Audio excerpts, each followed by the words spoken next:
Welcome back to the channel. My name is NutRaisin. We shall be playing more PLO 20, and aren't we welcome back into the action with a nice hand right there. Ace, King, 10 double suited. I think the time is right for a little bit of squeezing. Tad dark, ain't I? On.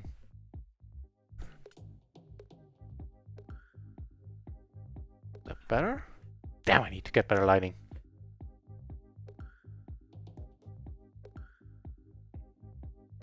That's not really better, except that now I'm blinded.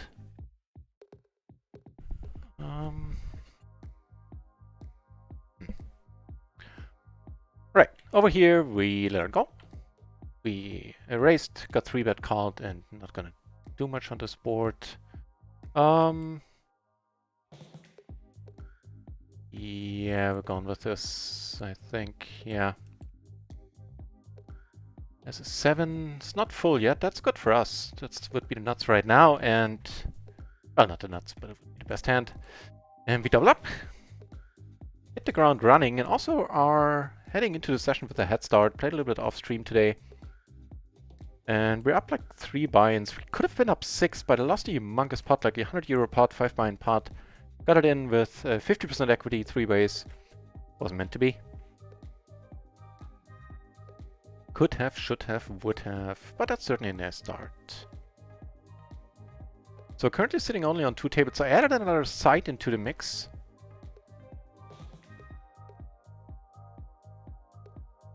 I.e. a skin of GG poker. I'm not particularly happy with that, but sometimes at different times of the day, especially at different times of the night, I just need a third side to get some action, specifically at PLO 20 and below. Well, at PLO 20 basically. PLO 50 wouldn't be an issue, because then I'd always have RunItOnce tables. PLO 20, slightly different story. Different times of the day, I'm struggling to have enough tables, especially if I start streaming a bit earlier or stream until later at night. And now we also have a GG poker side in the mix. I picked Natural 8 because they're the only ones that I found that don't mind me having Poker Tracker open in the background. Not particularly happy with playing on the side, however, since they're only regulated by a Curacao something regulation body, and I haven't heard like glowing reviews about that one. Hey, hang on, what's happening here? Queen, wow, everybody's a little bit nutty, isn't it? Aren't they? Jeez.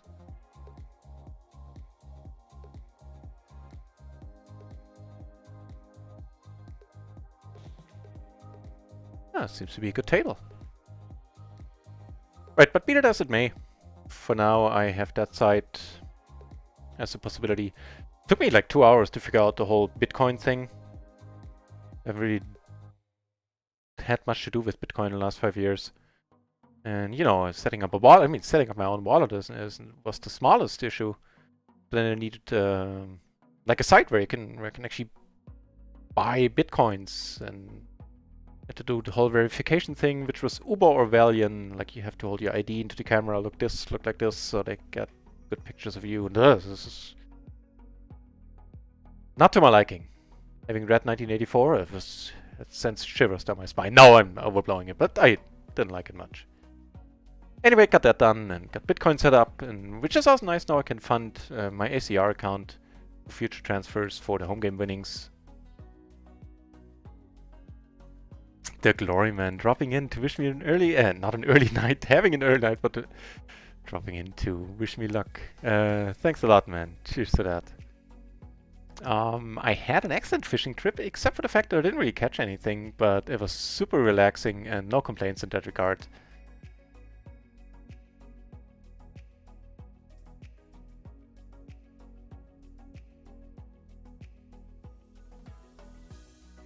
Or just answering in the chat before the Gloryman leaves. And Godlike Michael in the channel as well. Welcome back, Godlike.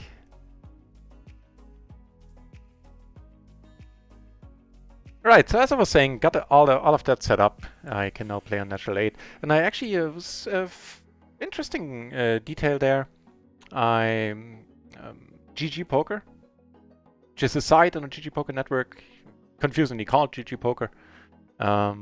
Is of course a site you're probably familiar with because a lot of streamers went over there. It still wouldn't be my preferred site for a large volume due to a number of factors, but doesn't matter.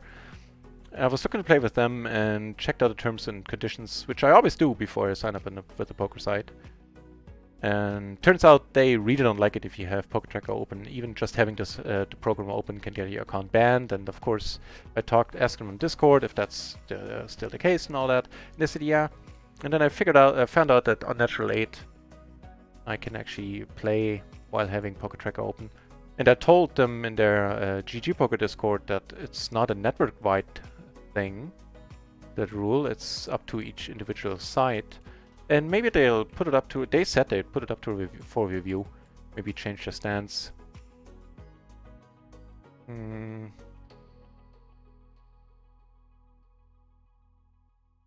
the whole, I would prefer to... If I have to play on a GG Poker... On a GG network site at all, I would prefer to be GG Poker, because they have a much more well-established regulation body behind them. So if there's ever any issue, which you do keep hearing about if you read about GG Network on 2+2 and other sites. Hang on. I think this Jack-10 combo, don't quote me on that. It's something I really should know by now. Langfire, welcome back. The games are, well, we got a little bit lucky, doubled up in the first hand, and also starting the day with a head start. Played a little bit off stream earlier, and we're up. Well, we're heading into session where we're up 3 binds. Now we're up roughly 4. So of course very nice. We're definitely going to call here. It was a min-raised situation, otherwise I wouldn't have called. But just the double suitedness was looking a little bit too nice. So to finish that story... Actually, yeah, that's pretty much the end right there. So right now I can play on the GG Poker Network. GG Network... confusing names! On Natural 8. And to fill in for some volume. If I need to. In the order of my personal preference, it's still gonna be RunItOnce, then Microgaming, and then grudgingly Natural 8/GG Poker. But yeah, that's what's new, basically. What is especially new is that I managed to figure out the whole Bitcoin thing, bought Bitcoins and transferred it and yada yada. No, never, never. When I left, regarding the question, do I trade Bitcoin, God like Michael? Never. When I left Canada in, I think 2014, I actually started mining Litecoin, because over there it makes sense, even though it just did a really small scale with my crappy graphics card, but there it made sense because of the electricity cost, and I was actually about to set up, I bought it, like the biggest badass graphic card that I had just before I left. Was planning to leave a computer there, but did it all last minute. Was planning, yeah, as I said, to have a computer set up there that I can remote control and that would mine Litecoin for me or other coins. But since it was also last minute, the computer I prepared, the case was too small for the graphics card. The graphics card I ordered was humongous, so I had to return it, and that never came to fruition. That's a long-winded answer to a question if I trade Bitcoin, but you know me by now, you know I'm one for long-winded. Long-winded? Long answers. Wordy would be my nickname in the Air Force.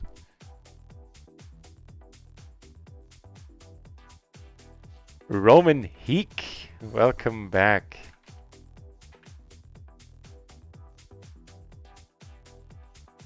Good to see you guys. Matter of fact, we might actually... hang on, let's do this first. So let me take a quick look at the tables that Microgaming has right now. They're not particularly juicy, so we might actually add... Wow, what's happening? We might actually add a natural 8 table into the mix, or two of them maybe. And of course still waiting to table start PLO 20 on Rio. I mean, okay, if that's how you want it. 3 ways. Well, we always get the money in. Good, that's the main point here. Gabriel is never gonna fold. That would be... Oh, Gabriel is having a good spot here. Yeah, and unfortunately we're drawing that. Well, he ain't, because he made a full house, didn't see that. Yeah. That's the long and the short of it. Unfortunately, this guy had aces too. Raven! Yeah! What's up? And good to have you back, Raven. And the new badge. I have to redraw the 9-month badge then, because right now it's like the squirrel holding a nut. The 9-month badge would be squirrel holding 3 nuts, which looks nice enough if you zoom in, but given the size of the badges in the chat, that's probably not going to do much for us. I'll burn the bridge when I come to it. Completely glossed over the fact. Really happy that you like it. That you like the new badge. Raven. Good to hear. Chase the ace. Man, you guys are nice. Everybody asking. Everybody saying hi. Everybody asking how I'm doing. I'm doing rather excellent, Chase the ace. I hope the same is true for you and for everybody else in the chat, for that matter. Yeah, I was just telling about that that we can now add some tables on the GG network into the mix. Found a site that doesn't complain when I have Poker Tracker open while I play on them. I have to let it be here.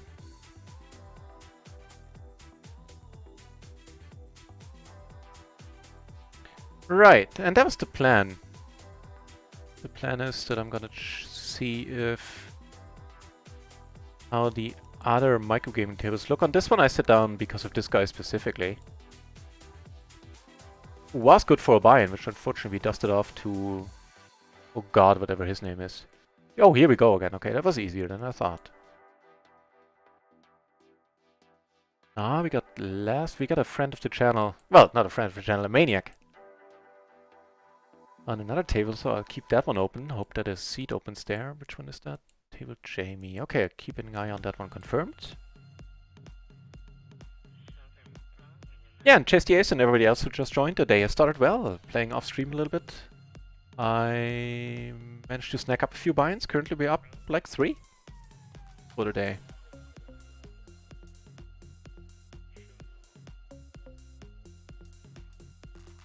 And I guess the other big news, except for me figuring out Bitcoin and all that jazz, is that Phil Gelfand is gonna start streaming tomorrow again. He will do so for the rest of the month. So I think the plan is gonna be pretty similar to last time. That I'm gonna take my break while he's streaming, and this time my break is gonna be shorter, thankfully. Because he says for the entire weekend, including tomorrow, he will be streaming from 7 to 11 o'clock at night. What's with the min raising? Very loose aggro dude. I didn't even spare a glance for the table so far. Looks like a good guy. We have a pair, we have a gutter, we have the nut flush. I think we're going with that. That'll work too. Right, so he's going to be streaming for 4 hours. I think that's what it comes to for the next couple of days. And I'll be streaming until he starts. Then we'll rate him on his new channel. On his very own channel. I think I might have been like his second follower ever. So I saw followed by Phil Gelfand a couple of days ago on my feed. And I was like the second guy he followed. I thought that was awesome. Damn it, I'm not sure that's necessary. Kind of played it on autopilot here. Just saw kings and been like, I have kings. Anywho, he should never ever be calling. If you're this short, he's at what, 15 BB or like 20 BB at the start of the hand. There's absolutely no calling range, like whatsoever. You fold or you push. Be that as it may. Right, so yeah, that's the plan. Because I want to watch the Phil Gelfand streams myself. That's the main reason right there why I'm gonna switch it up for the next days. And then of course come back for the late night stream, which is probably gonna go on until the wee morning hours. I mean, last time we streamed until 5 in the morning. That was due to the promo ending at 5. Not sure it's gonna be like this time around, but we'll see.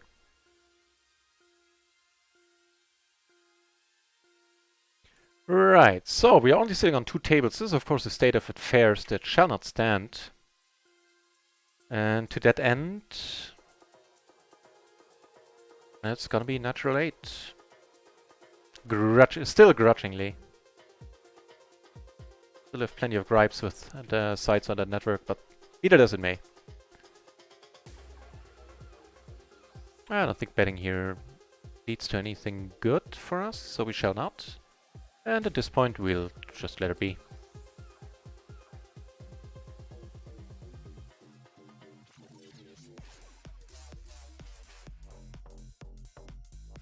What happened here? An ace, jack, jack. Was there jack on the board? Oh, no, he had a straight. Alright, that makes sense. The other guy had 10-9 with an open ender with an 8. Okay. Interesting. Unfortunately, we have 4 ways here. Yeah, not much to do but to check. First, we need some tea, and then we'll open up an additional table or two. But man, the GG Poker Network software, I mean, it's not bad, but it's like babysitting a toddler. There's so many needless pop-ups and clicks that you cannot disable, like the all-in insurance. I was at a table where somebody, which was awesome, he was straddling every hand. PLO 10 table, I was trying to get a feel for the software. And every time he did it, I got the option to got a pop-up twice if I want to straddle. And I was like, no! Look, get into your head, I don't want to straddle, just quit asking. And even if you like fold pre-flop at the end of the hand when it's over, it still asks you if you want to show hands, and you can't disable that. So it's like super involved. Like clicks per minute. It's like playing Command and Conquer. But anywho. Right, so let's do just that. And add in a few, what is it, PLO 25 tables over there? Yeah, I think that's what it is. Oh, no.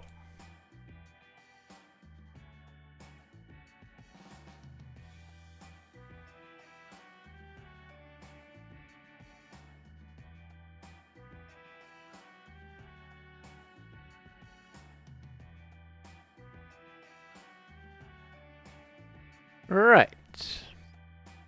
Omaha. Let's fire up 2 PLO 25 tables over there. I think triple suited with the deuce. Honestly, I don't know what to think. I think I underestimated these hands in the past when I'm on the button and folded them, and when I looked them up, it turned out I'm fine playing them. Let me check it out.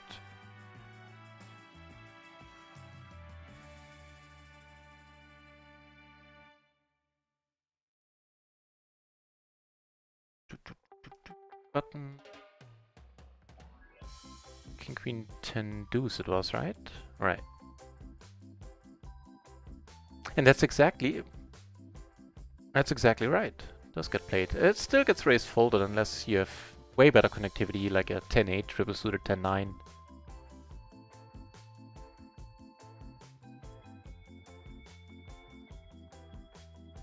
This table, well, this guy is playing a little bit short. I guess this table is still fine.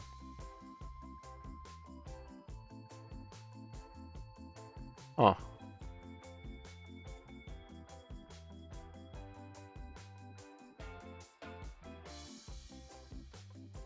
I mean, we could pot it here. Maybe that's not the worst. Yeah, maybe there's some merit to that. Because if he comes over the top, then we're gonna be like, okay, let's play for it. And if he doesn't, we take it down a fair amount of the time. So, for the first time ever, playing on the GG network here. Ooh, got a spot on the last star table, on the table with the nut job on microgaming. Yeah, like here, like muck. No, I wanna auto muck.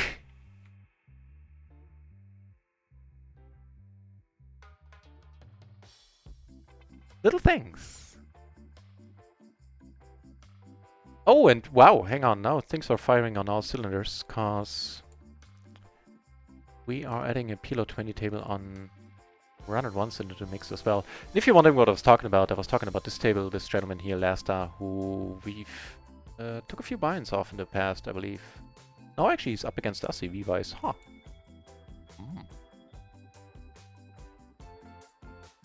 This shall not stand.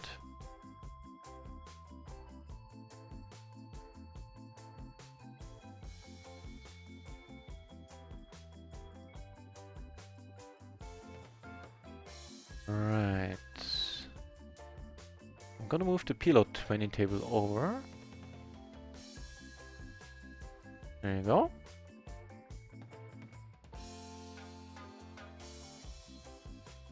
Let me just see about the size of these tables here. Really, we have to do it like this? Because they don't fit the mold.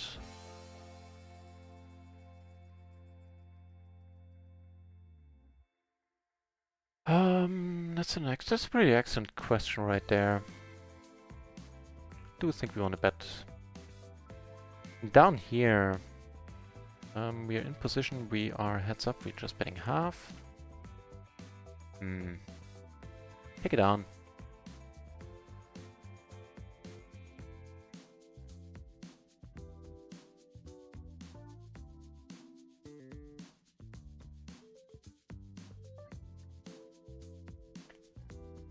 Now that ain't a nice river. I'm kind of doubtful about the turn bet here. On the whole, I think it's fine. Trying to enter hand. Maybe even potting it. With that purpose in mind, potting or checking. Maybe I like that more. Now it's definitely going to be checking. And he makes 2 pair. Alright. Oh. Interesting. 2 pair nut flush draw. Yeah. Potting it or betting really large. Either way is fine, I believe.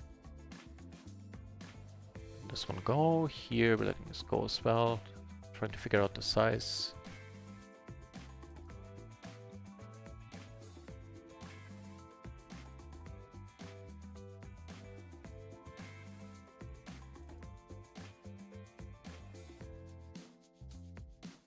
I mean, I guess...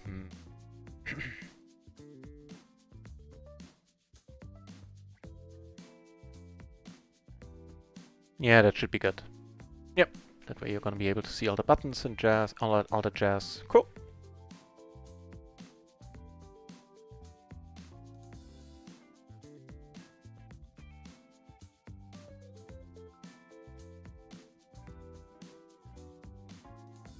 Looks like we might be able to start another PLO 20 table, so we are.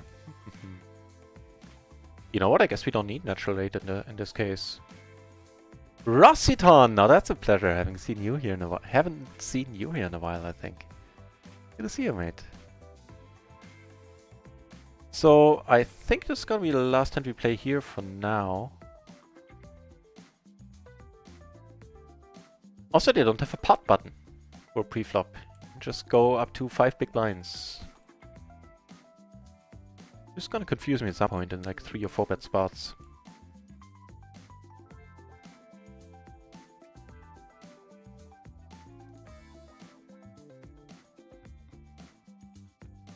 So we flop the overpair, backdoor flush, and I got her over here. We have aces, by the way.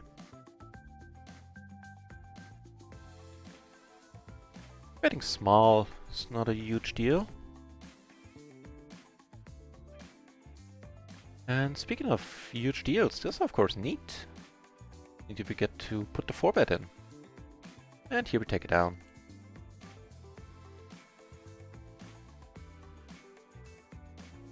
And take it down there against the 4-bet.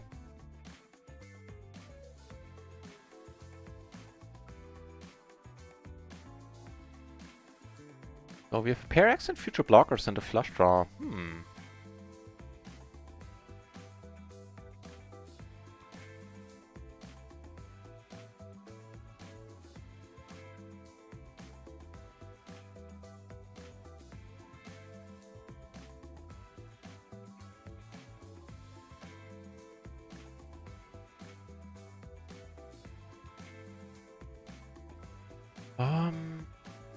Yeah, I think so.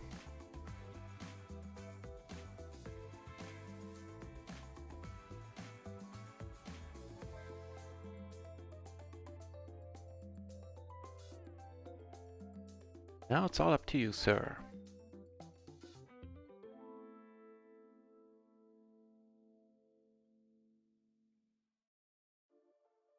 Kings? Yeah.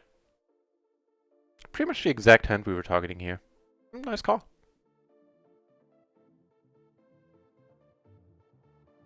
looks good.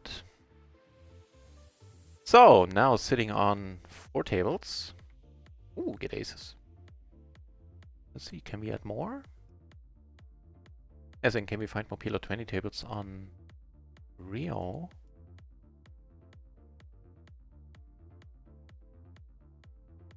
What's happening? Okay.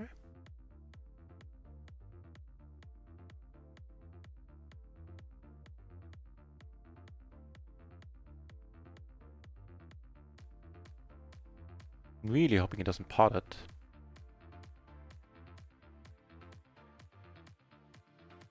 And that's an excellent bet sizing. So is that's an excellent turn. That's a rather loose open. I'll check up on that in a moment. First, other things to deal with.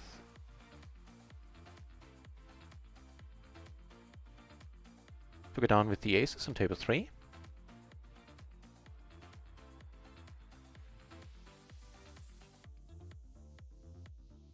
So he now bets. I'll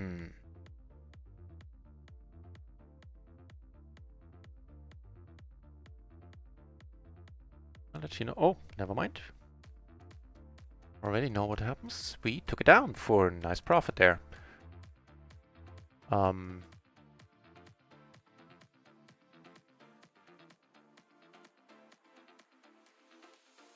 sure if this is like a clear-cut decision here. Might actually be more of a fold. Not gonna like if we pair up with the heart. It was a rather respectable bet sizing with only one card to come. I don't know.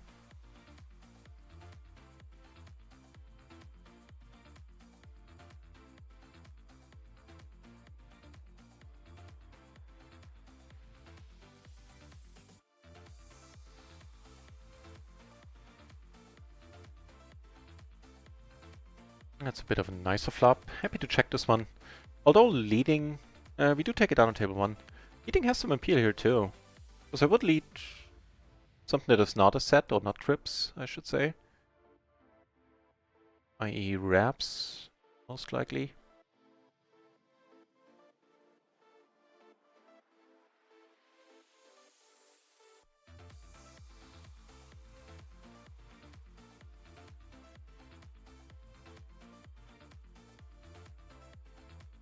Alright, sir.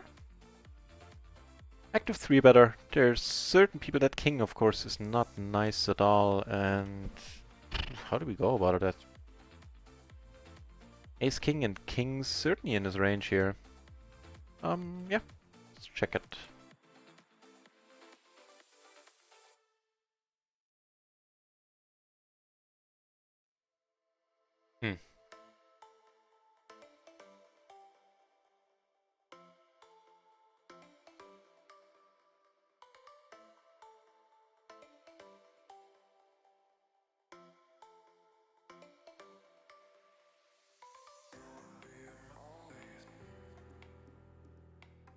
Whew.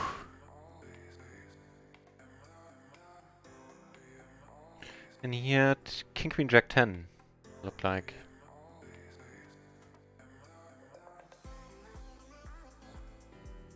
Alright.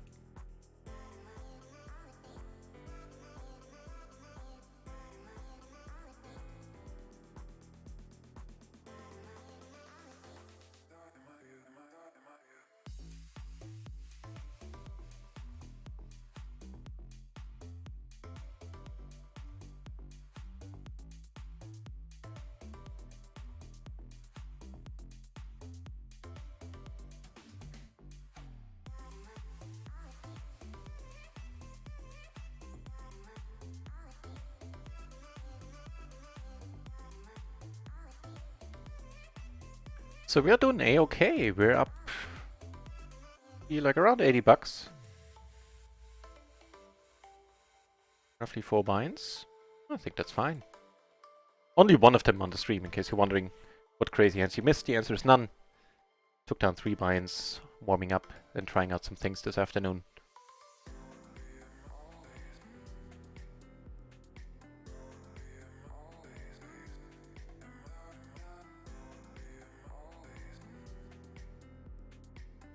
So this last character over here sitting out, if he doesn't come back, I'm gonna ditch this table for sure. This guy is not particularly interesting to play against. Go for the lead here. Cause why not?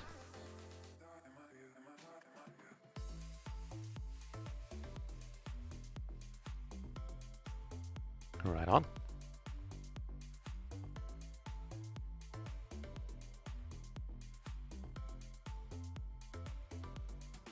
Oh, never mind. Lester came back.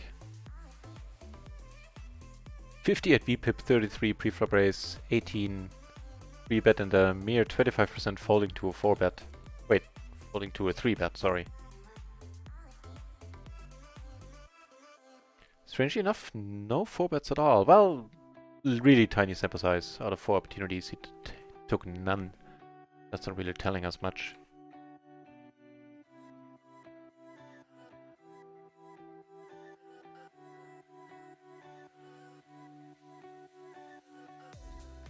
Oh. No more checking. Definitely get in the habit of leading more. This one, I honestly couldn't... I think it's a raise fold.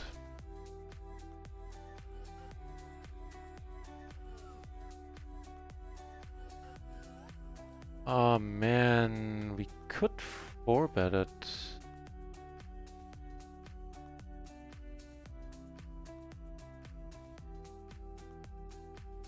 Yeah, let's do something that I rarely do in this spot. Down here, I bet small.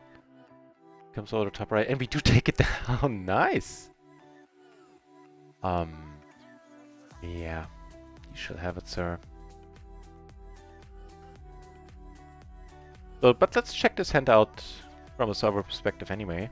Small blind versus button was the spot for us. Trips to the 10s with an ace and a queen. Yeah, it's perfect. Actually, perfectly single suited. It's the same difference. It's a raise fold. Martes Fuena. Welcome back. Give me a chance to utilize my mock Spanish accent. Although I'm not trying to mock anybody. Just I like this. I genuinely like the Spanish language and the Spanish accent. Actually, I had it in school and was out of the 3 languages I had, English and French being the other. Spanish was the only other one where after a couple of like 2-3 years for the more basic grammar, I developed a feel for it. So I didn't need to think like, oh, what's the conjugation here? What's the verb? What's the whatever? Mind you, I've forgotten. I'd say 99.9% of all of that, since I haven't used it in 20 years.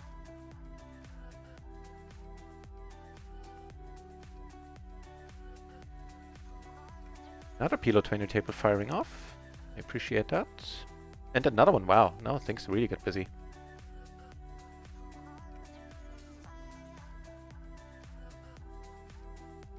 Well, never mind. They broke again? What happened?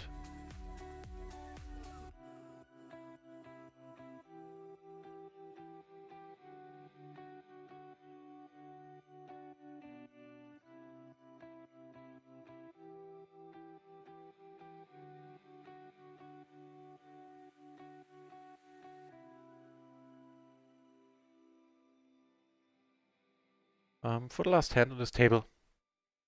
On this one, we flopped the second nuts.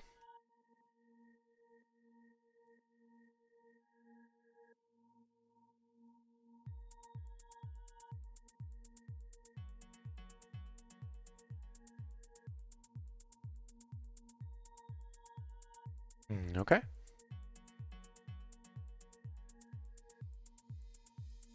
Block or no good. What a spirited attempt. I'll stick to easier words for tonight, I think. Methinks. Like 2-3 syllables tops. Now that is a turn I can appreciate. Giving us the nuts with a redraw. And a redraw coming in. He checks. Appreciate that too. That 4 might be a card that costs us money. And he bets it. So we take it down on table 3, did not get called with the flush there. I'm just up against the aces quite a bit here. But still.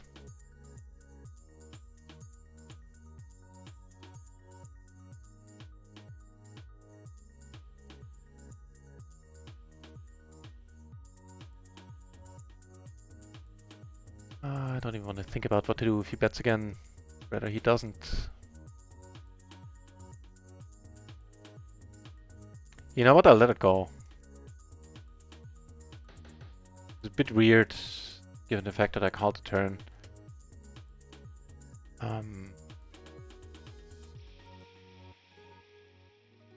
Nah, for shits and giggles this time we call. And in the future my MO is gonna be to fold a lot, cause it's pretty much always aces. He had the 4 on top too. But just, yeah. I called you to strengthen my resolve in the future to fold. Basically, invested those $5 into myself. That sounds good, right? Yeah. Has me convinced. 2BB extra in the middle. Might actually call this heads up, since we do have perfect connectivity. And what do you know? I don't mind leading here. Better lead than see it check through. And leading small serves no purpose, I feel.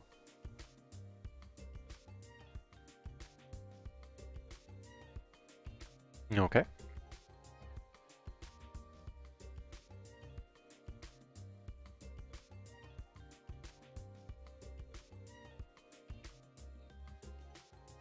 Okay.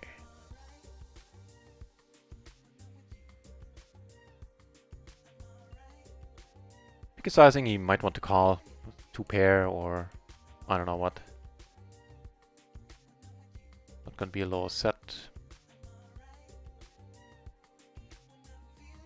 Hey, good times.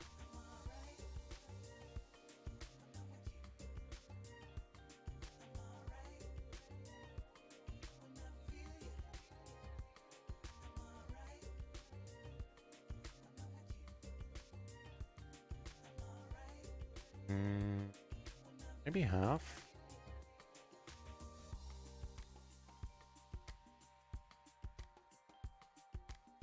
Interesting. Whoa, really?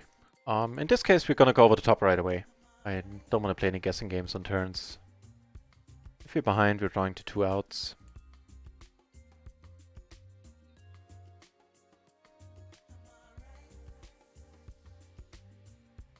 That was it for us, right in the turn.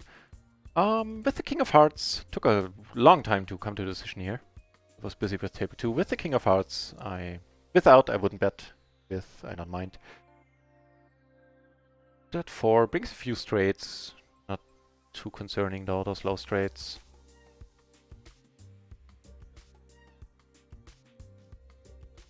Also, Shazam!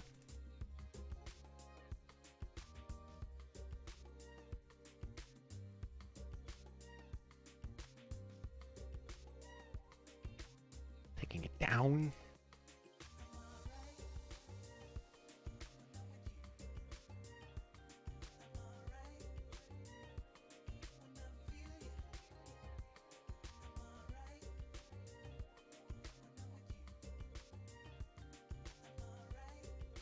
Not gonna call in, not even closing the action. Basically 2 very mediocre, or 1 mediocre and 1 really bad hold'em hand is what we have there.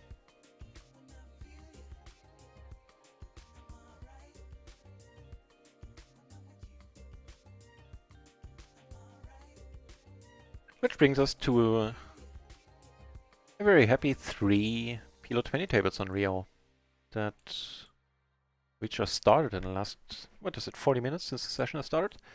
So table starting is still alive and well. We have a pair, we have...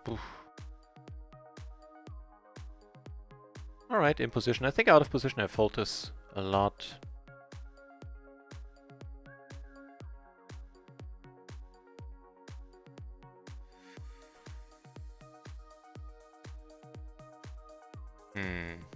Yeah, sort of happy to check it behind. He had a pair and a flush draw. And a gutter, I guess. What we have is another PLO 20 table opening. Put over.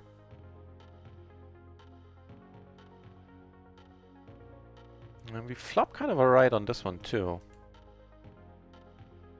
Bringing us to a total of 6 tables now.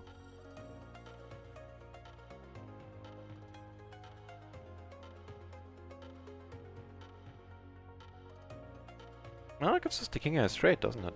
On a rainbow board.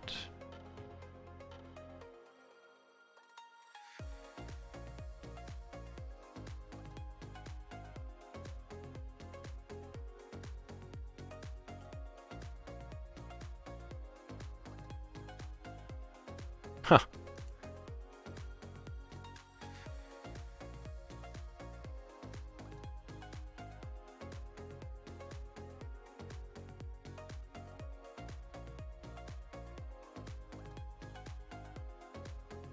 Let's deal with this first. Without a heart, let's start off by checking here. What a nice turn.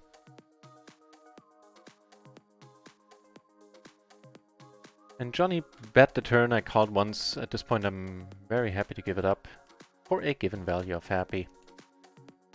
And we're not going to stick around on the heads-up table for too long. But we'll get a raise in before.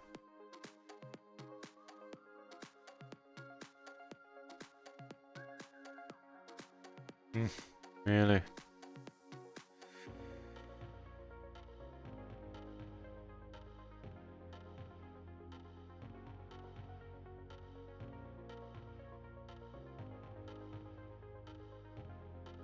He checks, and I do like that. So it's probably not... Okay, it's just more or less button clicking there.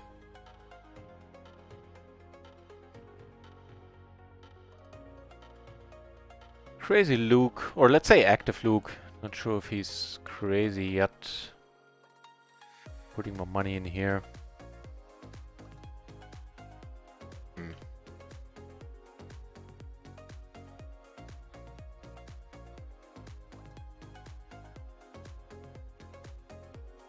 So he bets. I do want to call here once. Shouldn't be a board he particularly enjoys all that often. And over here the nuts stay nutty. And for on a new table we get Welcome to Style, man. That's working out for us quite often. Double suited aces.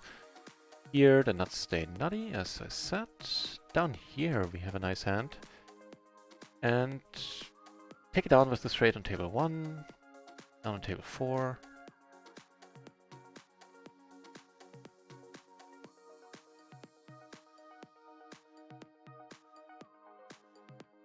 I just choose not to believe him here. Oh, I was right too.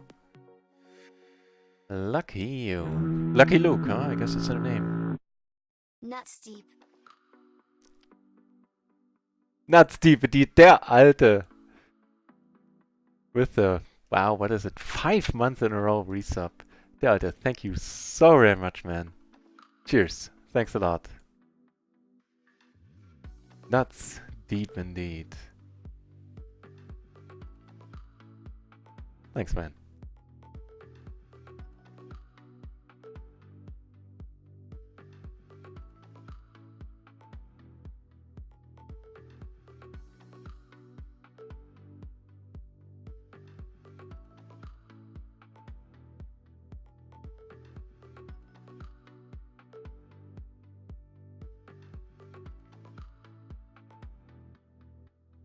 So, down here, I think that's the right one. Yeah, I like to call.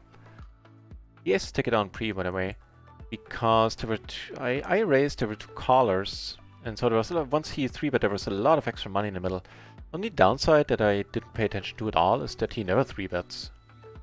He has a pre-flop raise of 3 over 35 hands.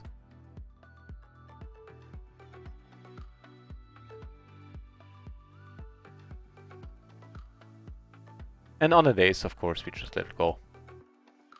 Specifically on the ace of diamonds, but any other ace would have done the trick for us against a player like that. From the NutRaisin school of things.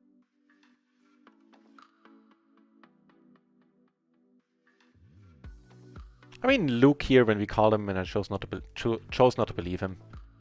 Had a decent amount of equities, but not like that was a proper bad beat or anything.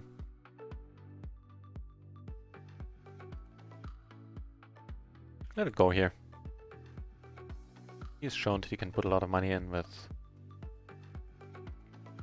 holding their nowhere that are not the nuts yet. Let's put it like that.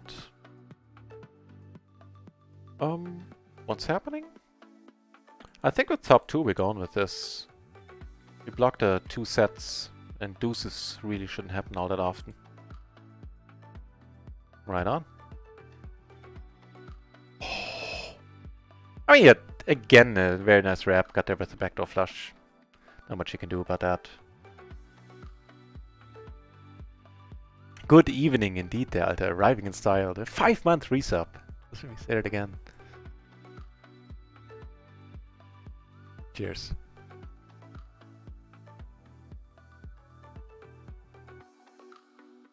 So with me having table starter, we now have 16 entries at PLO 20. Some tables opened and broke really quickly, but we still have 3 Rio tables currently happening.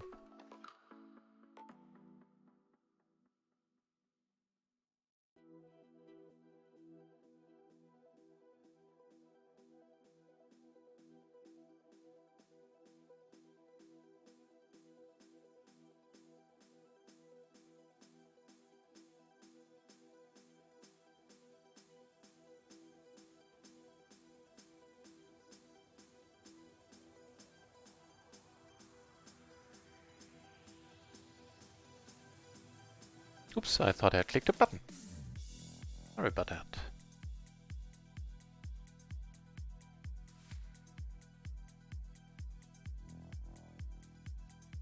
Hey, good news, this table is actually almost full.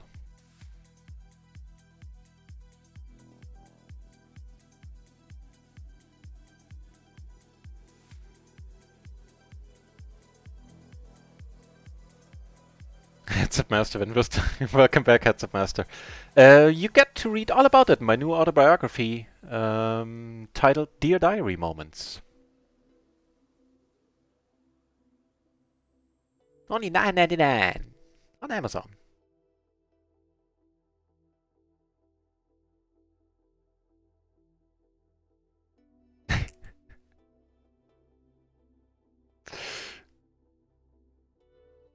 Welcome back, Heads Up Master.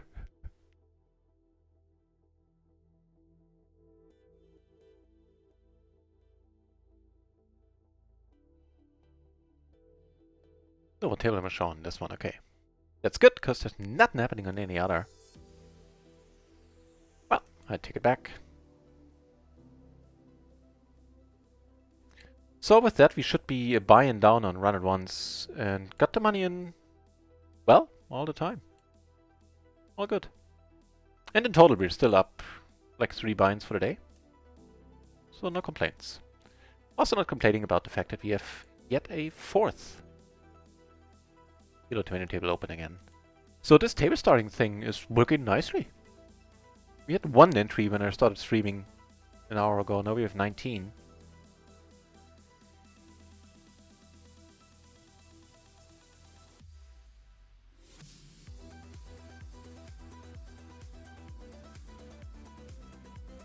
Also gonna c-bet here. It's a nice board to c-bet on. Specifically with a diamond. What's happening? Jack, you had, what did you have? 8 gutter and okay. Speaking of nice boards to c-bet on, you know what? I'll probably let go. I'm sticking to that plan that I rarely get check raised on the flop as a bluff. Takes a special kind of player, either a very aggressive player that plays well or a maniac. Neither of which happens a lot. This guy certainly doesn't fit the maniac mold.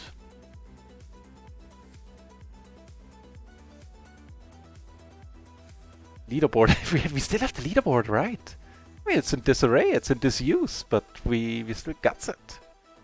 Forgot about that. Oh, that's the leaderboard for the points, right? We could probably replace that command with a leaderboard for the home games.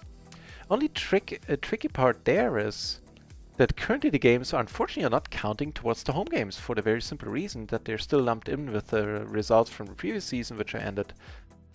And I don't have an option to manually end the season. And so there's nothing I can do about it right now. I wrote to PokerStars about it, they never wrote me back. Note to self, need to write them again. Hang on. Not... That'll be just an open-ender.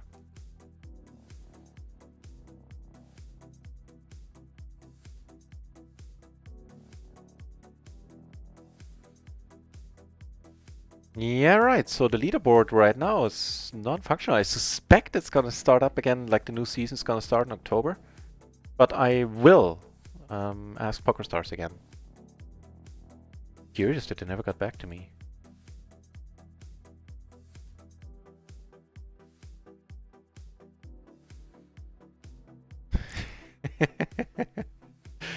I'll contact my ghostwriter to include that detail. I.e. make it up. Cough, cough.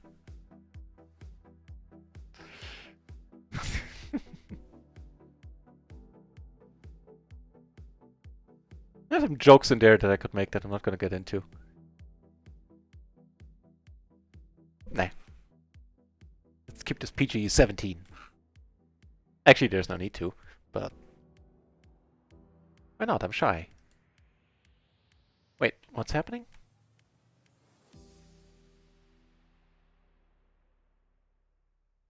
Probably fine.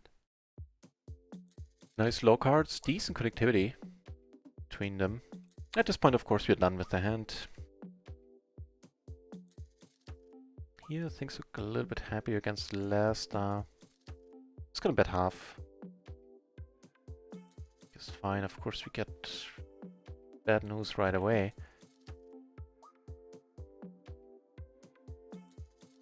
Doesn't fold much, huh? Let's still put him to the test here. Whereas over here, things are a bit nicer. He insta-calls. You know what? I'm gonna check here. If he insta-calls, I'm just gonna be done with it. Yeah. And I love that decision. Especially in hindsight now, seeing his actual hand. I think against this guy, 0 chance to get a fold. Just a timing tell is actually useful in that regard. Be nice when PLO 200 would start. There were games going on yesterday, pretty much the whole day. Right now there's one guy sitting, apparently. But...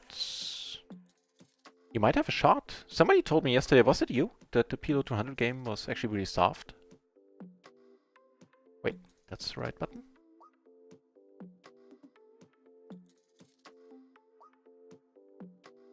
As in that one PLO 100 game, 200 game that was happening yesterday. Alright.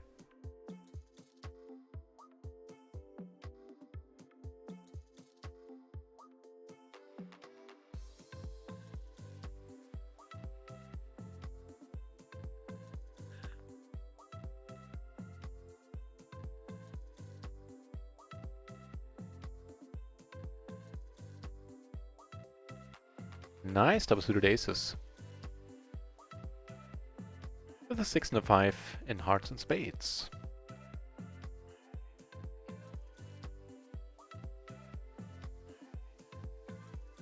And these aces take it down pre.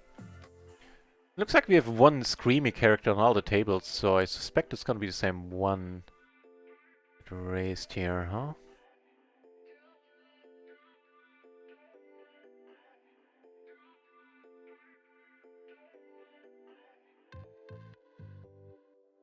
Curious about the sizing.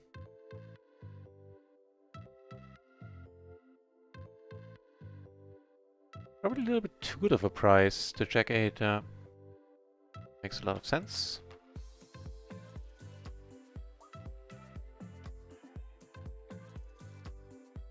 Strike to 0-7 game. Yeah, me too. Count me in. And no, not the imaginary leading zeros, the one after the deuce.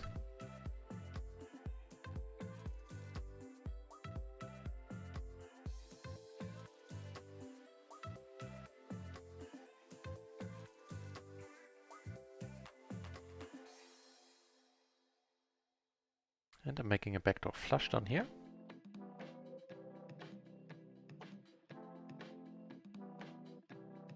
So about that call on table 6, I don't think I'm good there basically ever. I was mostly curious and a little bit enticed by the small raise size, if I'm honest. Leading to me making a rather questionable call.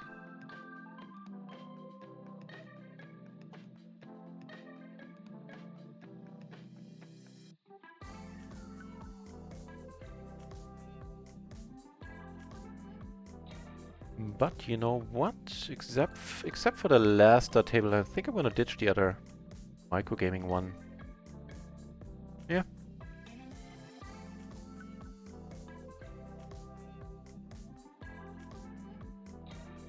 There were two soft tables yesterday. Wow. No, I stand corrected and very much noted. 2 is respectable.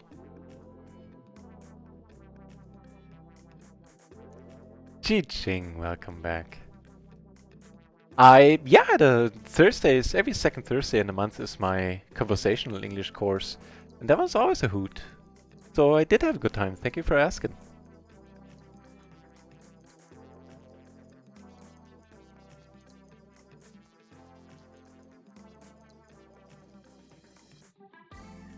Ching talking about the community college courses I give twice.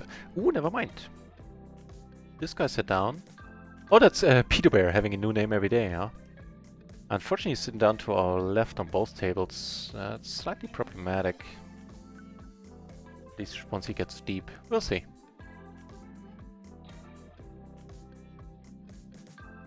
Be that as it may, 6 tables a bit too much, and fortuitously, this one is down to heads up. Let's not do that.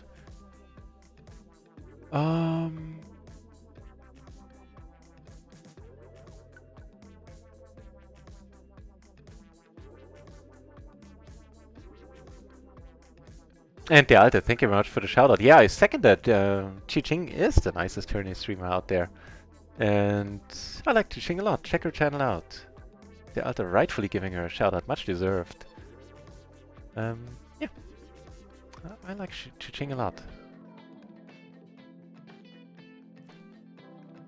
Very nice personality. Plays a very good tournament game. And there are a lot of things to be picked up on her channel. Not the finer points of tournament play. Give her a follow.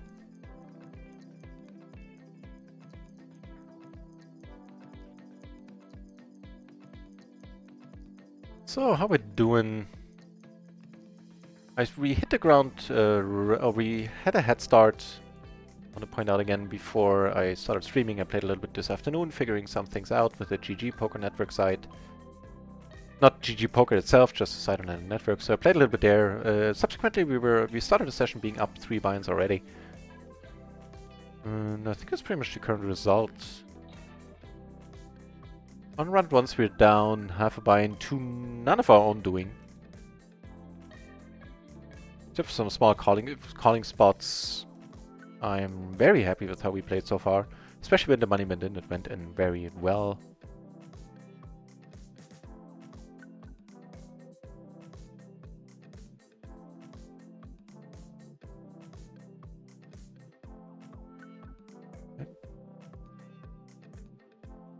Among the looser cards, I think it's supposed to be a fold, right? Let's check up.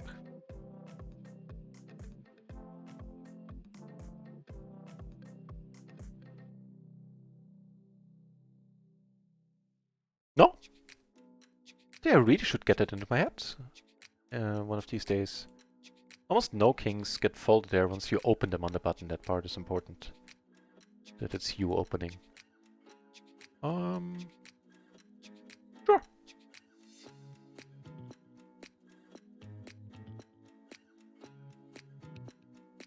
Not much cooking there. However, down here, I'm gonna go for the check raise against Lasta.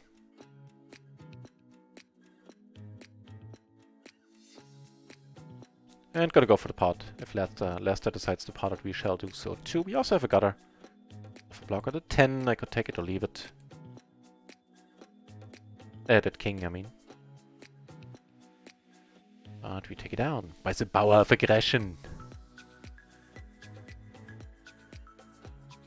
One guy at the PLO 200 was 3-betting every hand. Man, that's the dream. That is the dream right there. Up to check it down all the way. I guess once you checked into us the second time on a turn, we might as well go for a bet there. Not a huge difference either way, I suspect. Still under the weather there, Alter?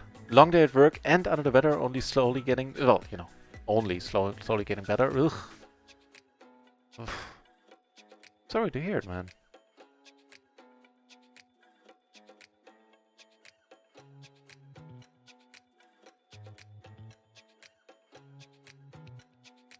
Yeah, I did too, Matt. That's fine. I hope you had a profitable time indeed. At a meeting you couldn't cancel. Okay, yeah. Drank a lot of tea. That's what I do. That's my secret to my youth and my aura and... Damn it. Can't come up with anything else. I swear I had something for this. 119 bias.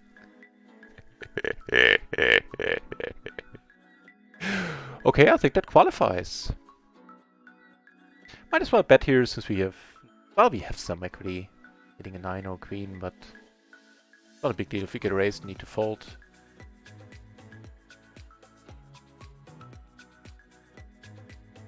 $19 buy-ins.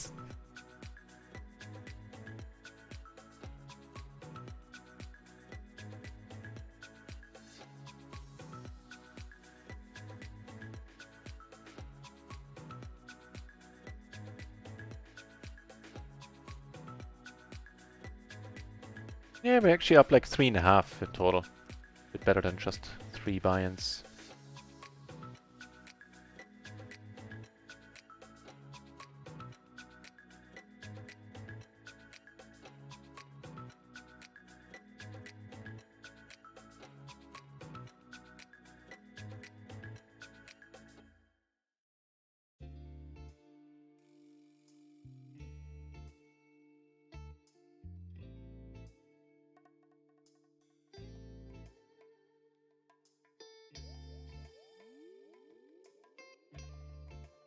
You never on a single day do you fail to make me smile. Ching, thank you very much.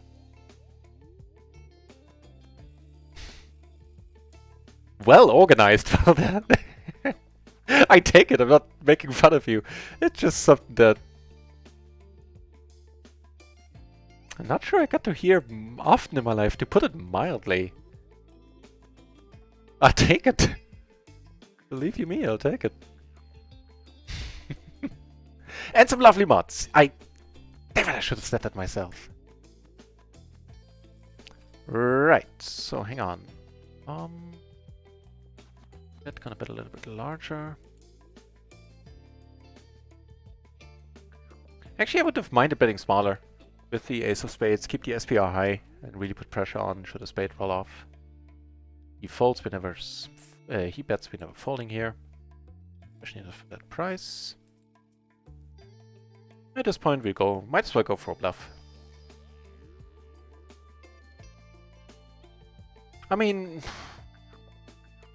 Yeah, of course, that's a genius move since it works. But... we did have a little showdown value there. Fair enough, fair enough. The other way is fine. If I were religious, I'd say this is a divine stream all around. I have no follow-up to that. I'll just take it as is. That'll be part of my Dear Diary book as well. Certainly a Dear Diary moment. Cheers, Ching. See what I mean, everybody? Check out her channel. She is this nice in person too. What did we get called by there?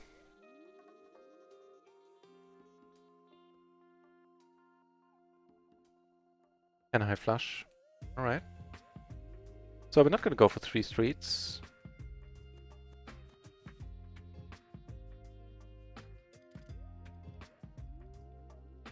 Well, he might.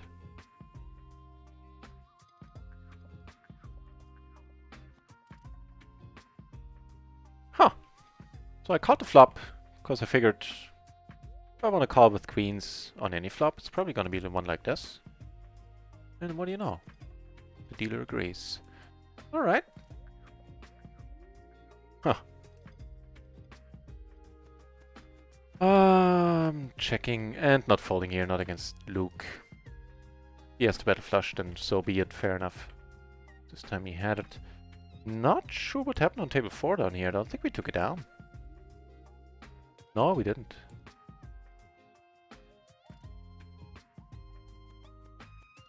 That flush was the problem there.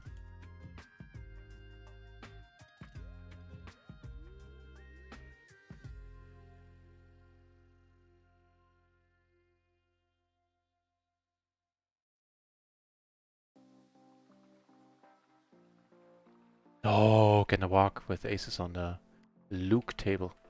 Do take this one down with the top pair. Kinda neat.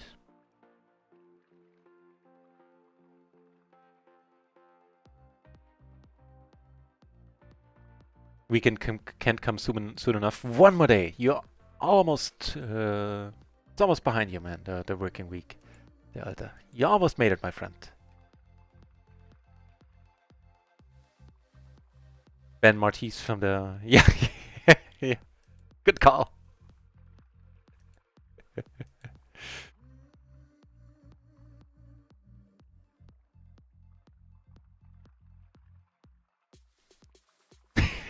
Oh, you don't need a fountain of youth. Ching.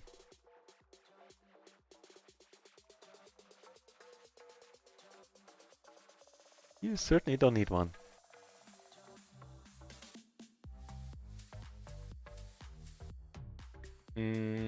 What happened so far? We raised pre. Elected not to c-bet.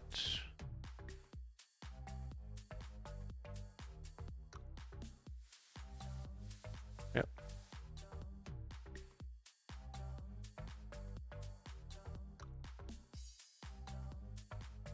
So at this point we're not getting called by the queen 9. Which is exactly what he has, funnily enough. So I don't see the necessity of betting here.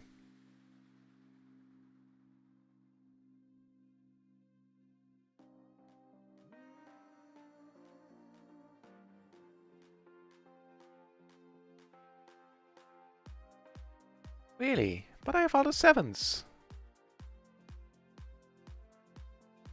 Alright. It was a limp pot, by the way, otherwise, in case you're wondering why the heck I'm in this hand.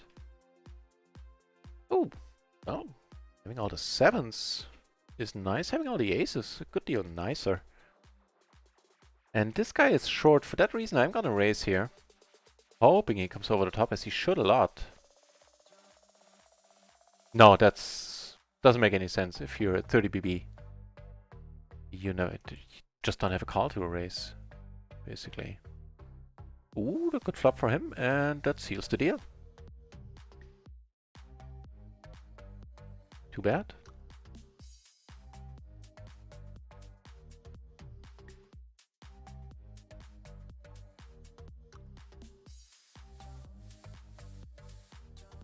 Now, I couldn't really tell you the purpose of this bet. Am I value betting here? Am I turning my hand into a bluff? Maybe I should have just checked and call a decent amount of the time.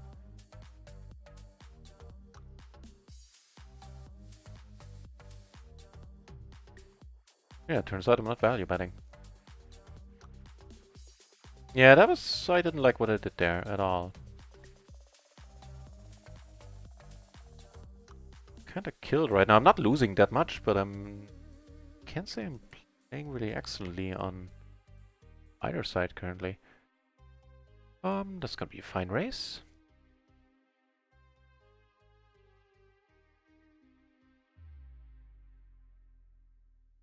All right. How come? I think the Alta already explained it, right? Oh right, no, he didn't. I can help there, Chiching. In hang on. As opposed to... Sorry, give me a moment. Get raised here. And this one against this guy, I'm actually gonna come out on top right away. You have some history with this guy. Yeah, I'll explain it in a moment for sure. So he doesn't have the aces, so Toby doesn't have the 9. Doesn't look like it. And we'd be good for a change. And here we need to let it go. That's fine. So as opposed to Hold'em, you always need to use exactly 2 cards from your hand in Omaha. And that's the whole solution to the mystery. So if you have the lone ace of hearts and there's 4 hearts on the board, you do not have a flush.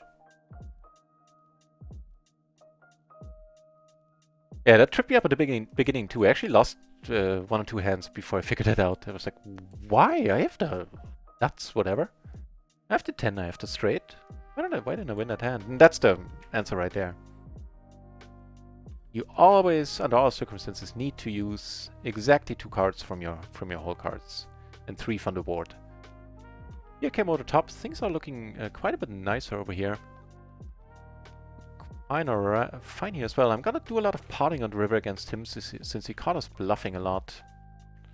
And here we're gonna pot it as well. He managed to find a fold on table 2. Alright.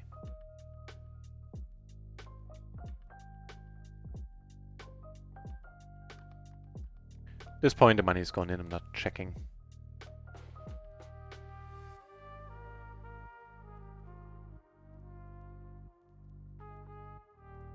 That would be us.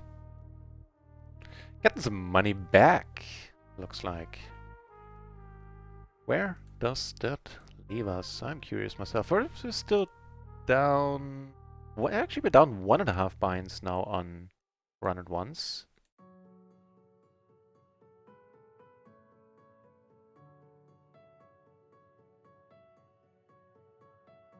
But for the day, we're still doing excellent.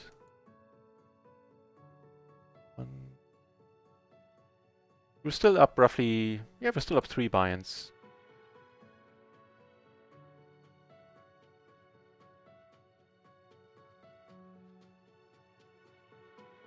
Raises, really?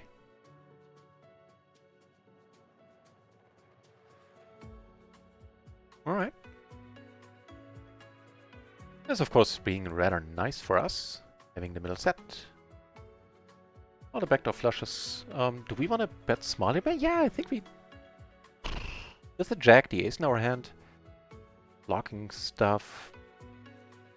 I think it would have been a fine spot to maybe slow play a little bit. Scratch offset because we do get called. And now the SPR being stack to pot ratio. The SPR being less than 1. And he is drawing dead, I believe. No, actually, a king would have saved him. Shazam! And no mistake. Now we're getting deep against Lasta here. It's gonna get interesting at some point.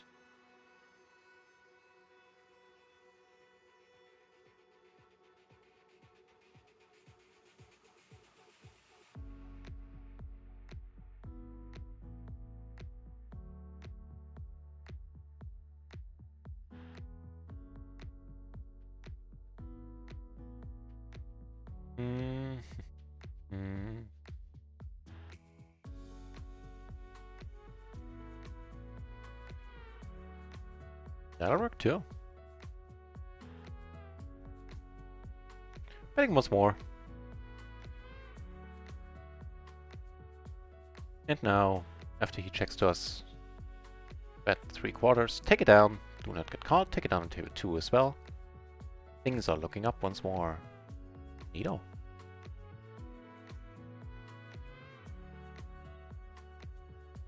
My pleasure, Chuting. And I'm not paying lip service, it really tripped me up in the beginning.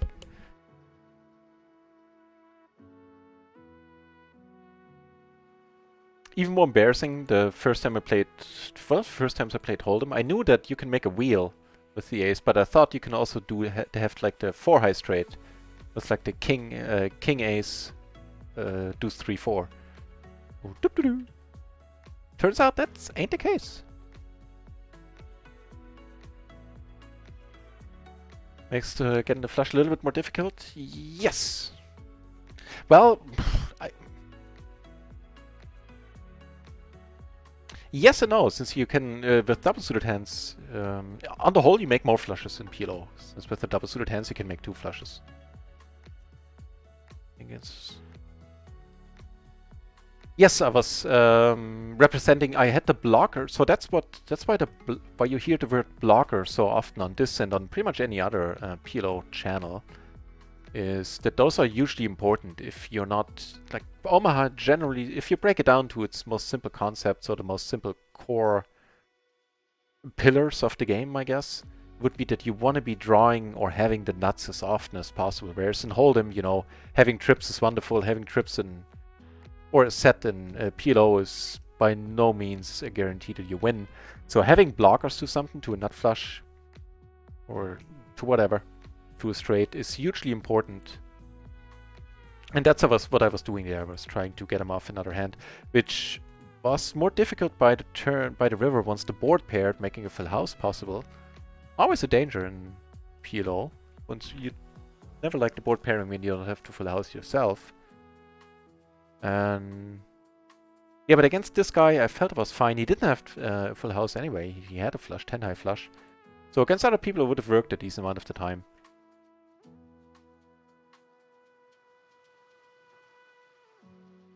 Yeah, and that was the whole point. So if you have 3 hearts on the table and you have the ace of hearts, you are in a pretty decent bluffing spot, especially on the river. Provided you start telling a story before, you can't just, you know, check until the river when the flop is like 3 hearts and you have the ace of hearts. You can't check it down all the way and then bomb the river. At least it doesn't. It rarely tells a very convincing story.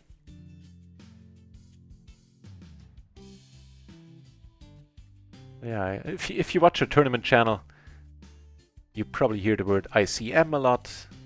If you watch PLO, you hear the words SPR for the stack to pot ratio and blockers the whole time.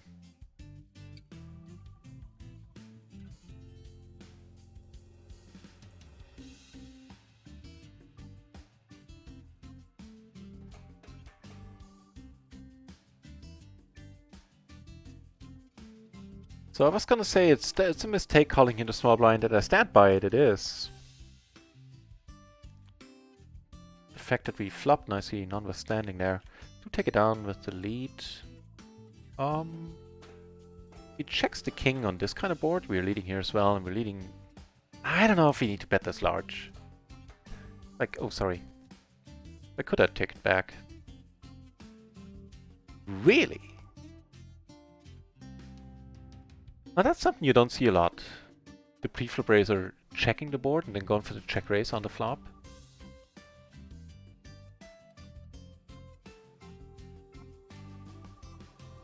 No, he wasn't. I misremembered the spot. I 3-bet him pre. Ah, now look what you made me do.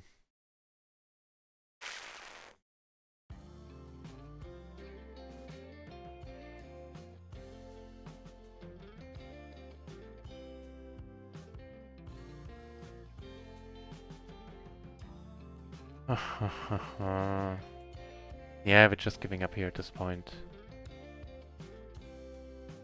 Against last time, making the nut flush. Pushing on a paired board as well, but that's the last time. I'm just gonna call down here. Fair enough. He shows up with plenty of other hands there. And he has the top set. That makes unfortunately a lot of sense. Hey, look what we got. That same top set. Small blind versus button open spot. I came over the top. Which is perfectly fine. With, I think, all kings.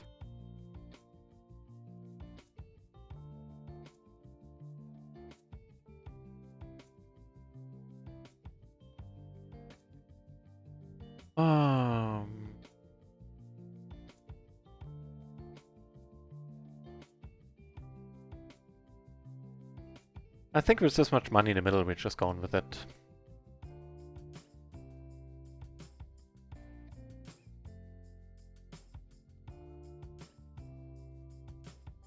Very happy to see him tanking and not snapping.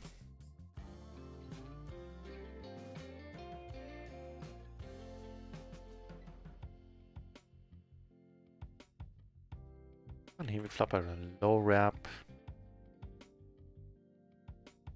Okay, that's a very nice card.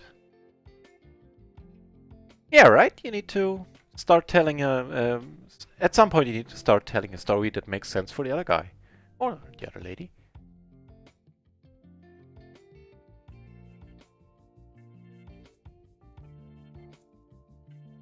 I mean, I sometimes make bluffs where where I think to myself, like, this really doesn't make too much sense. But then I always end the thought with, well, it needs to make sense to the other guy.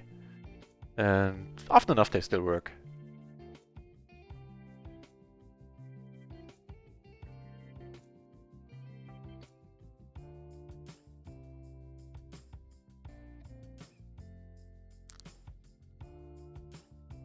Yeah, awesome to have you in the home game.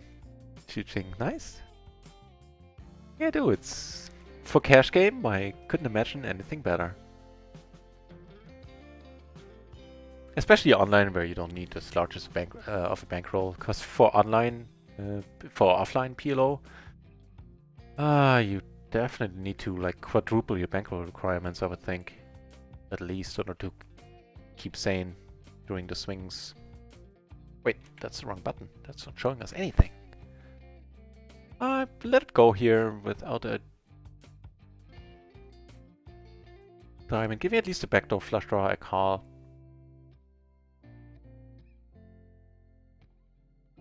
So I'll take a moment to check out other microgaming tables.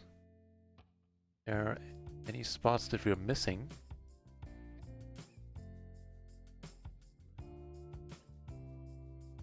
There might be, in fact.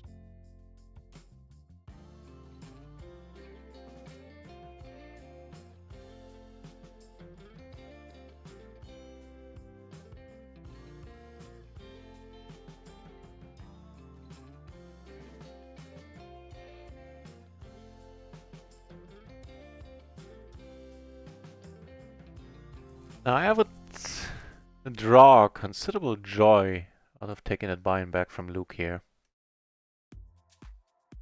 Right now we do have an open-ender backed on nut flush draw. It ain't nothing.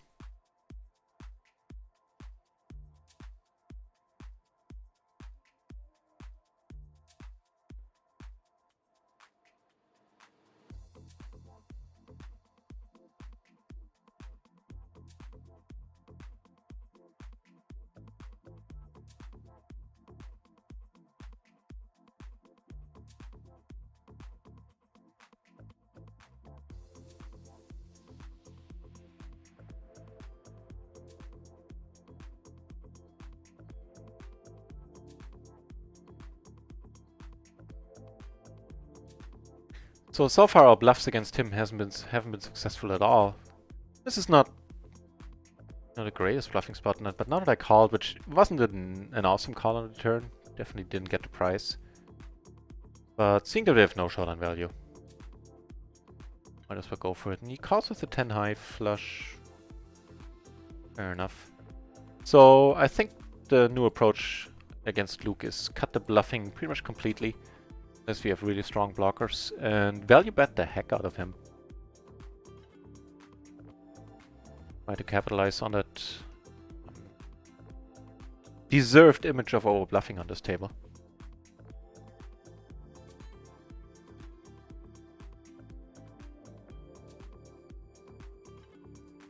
I don't know, it's still working for us. They're getting welcomed with decent hands on tables type of deal. Yes, we get aces on the new microgaming table.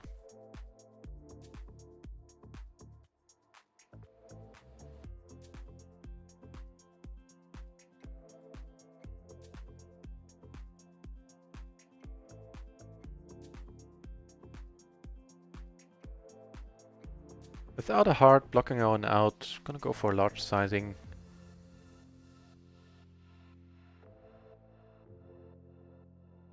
And take it down.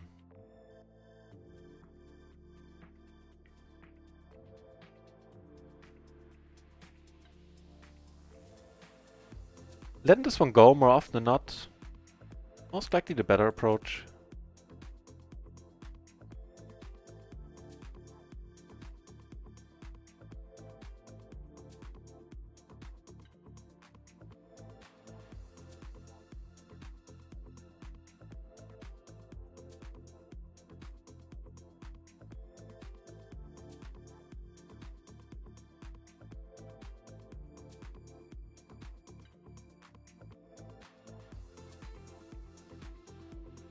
Cool.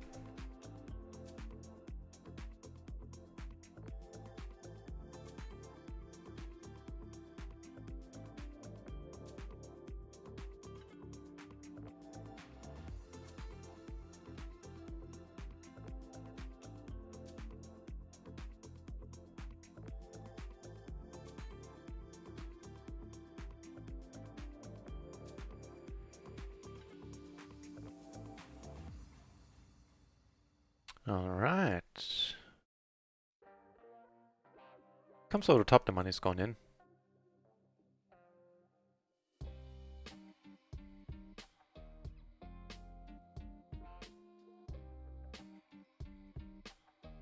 This table lost its appeal entirely.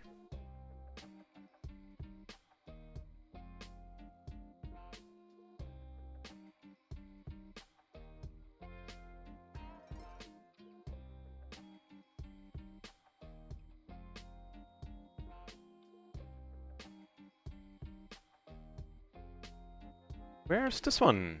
It's exuding a certain allure. You have the top steady.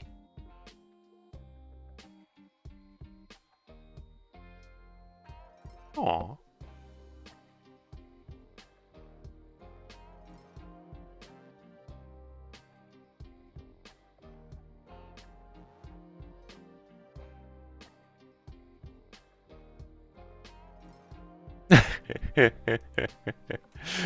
Alright, Chi-Ching.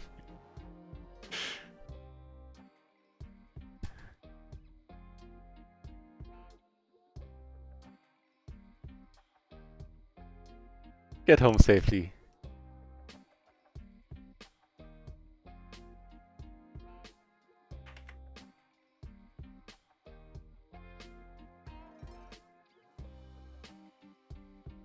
Thanks for tuning in.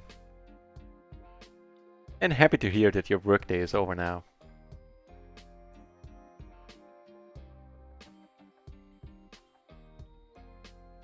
Nekimore, welcome back to the channel. Good to see you.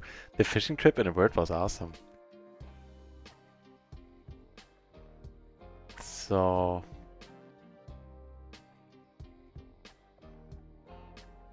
yeah, the fishing trip was awesome, except that we didn't really catch much. It was a downer, but we had a whale of a time. We spent 4 days on a boat, traveling around a huge lake and some smaller ones. And it was wonderful. Good weather.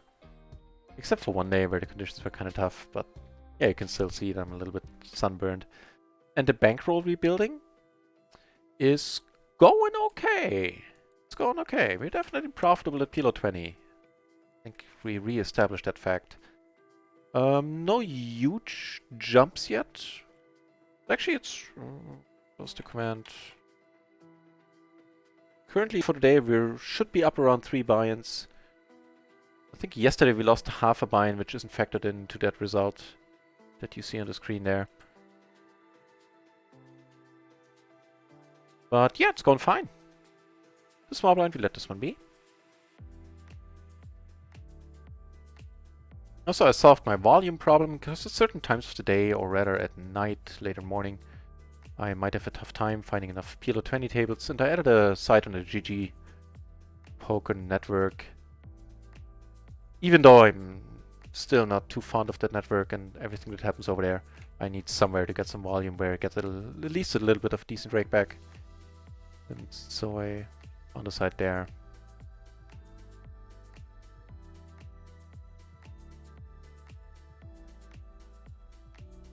Ooh, aces.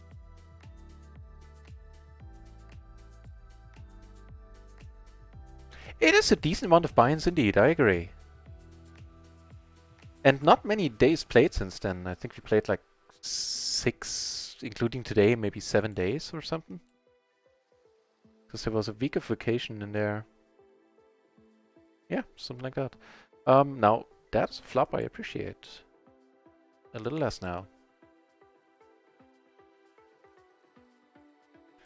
Alright. If he bets the river again, I'm gonna fold. If he checks...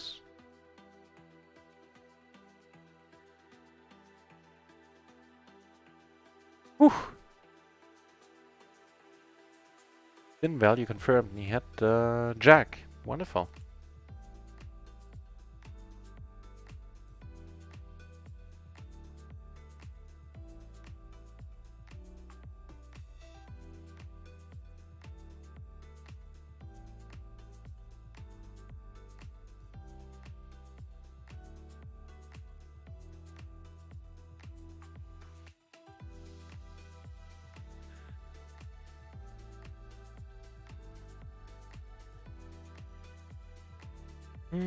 It's not gonna one I'm gonna c-bet on.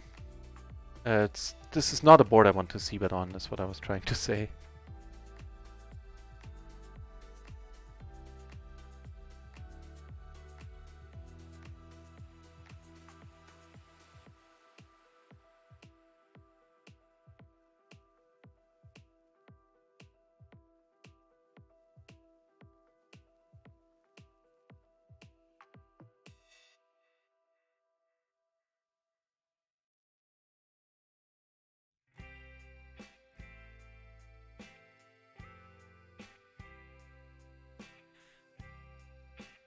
Down here, closing the action. Queen 10. I think it's still a bit too weak. Check up on it.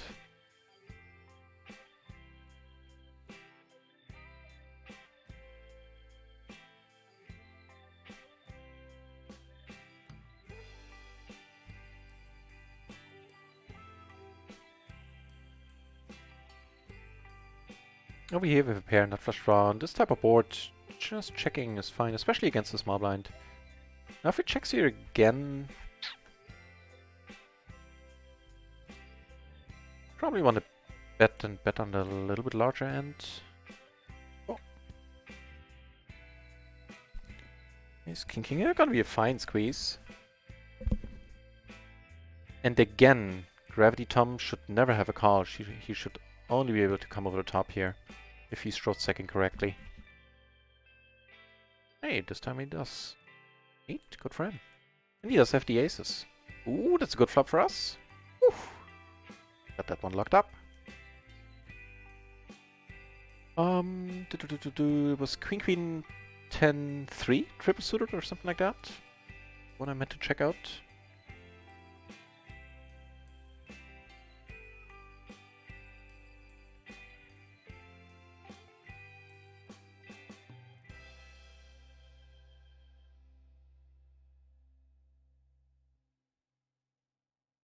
Never mind me, that's a clear-cut call according to the matrix. Alright. So he checks. Let's not do any of that. A pretty decent wrap and the nut flush blocker.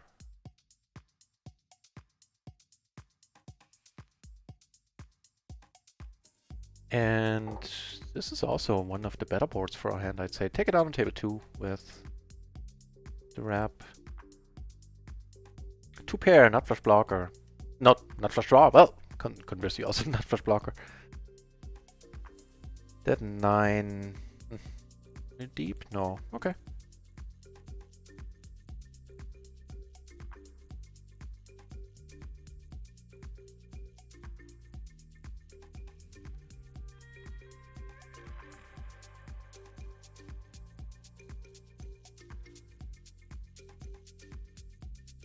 Now the reason for me inhaling deeply there was that I was trying to make my mind up if I want to call here if he bets, and I think I would have leaned towards calling. It's just such a nice spot to start bluffing once I check to him after betting twice. Mind you, it's also a nice spot to bet for value if you have it. But I think I would have called.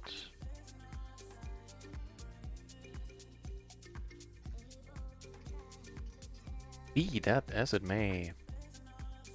Nothing's looking today. So on Rio I mostly lost. When the money went all in, we got the short end of the stick, put the money in well. But I definitely lost, I want to say 1.5 binds due to shenanigans that I could have avoided. On Rio. Be that as it may. Still doing nicely, and it's across all sides. Ooh, that's gonna help.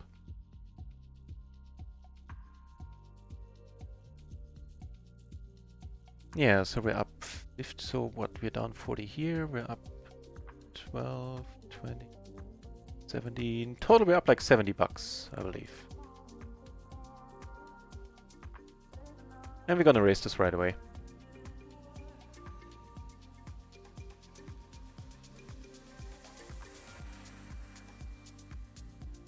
He has a king, he's basically never folding.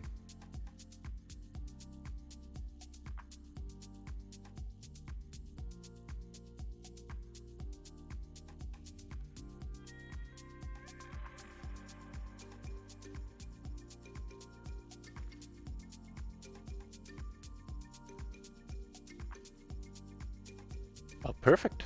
Ah. Okay. We were splitting this from the get-go then.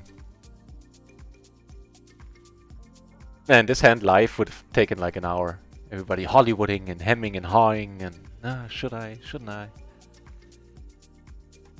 Bet twice here, I don't think that's bad betting twice. Not this run out, we're gonna check behind. Whoa, how come we didn't lose more there?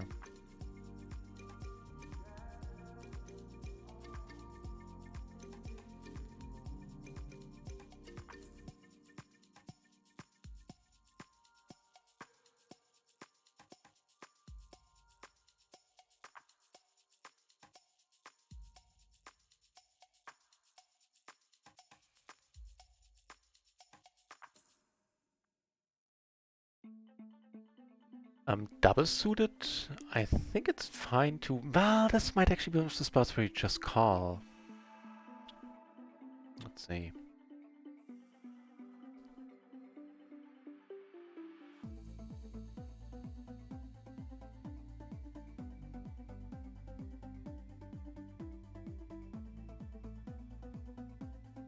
Alright.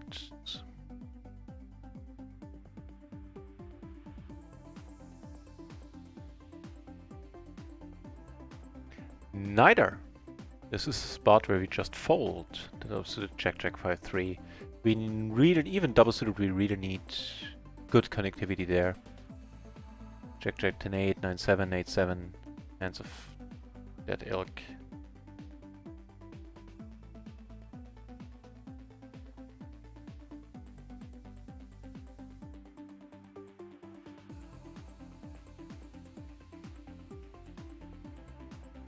There's a redraw to full house.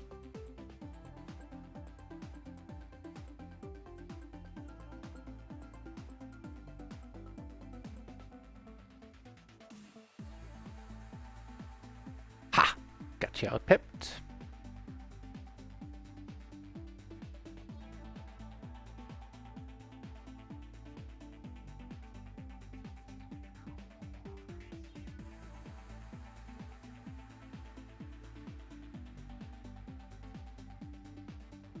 Making 2 pair heads up doesn't sound too bad.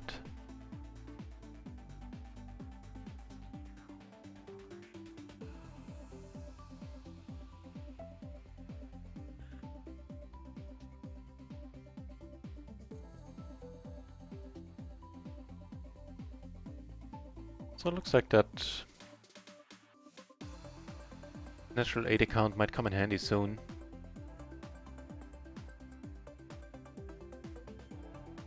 Since we lost a Rio table.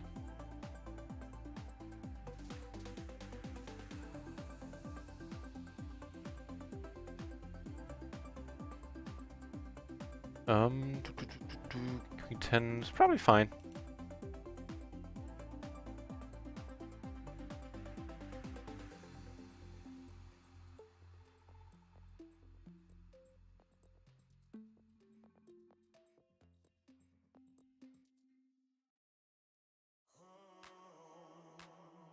Balls in 600. It's a good name for this channel, since we have the balls deep thing going here when Hamsterman is here. Hey, welcome to the channel, mate.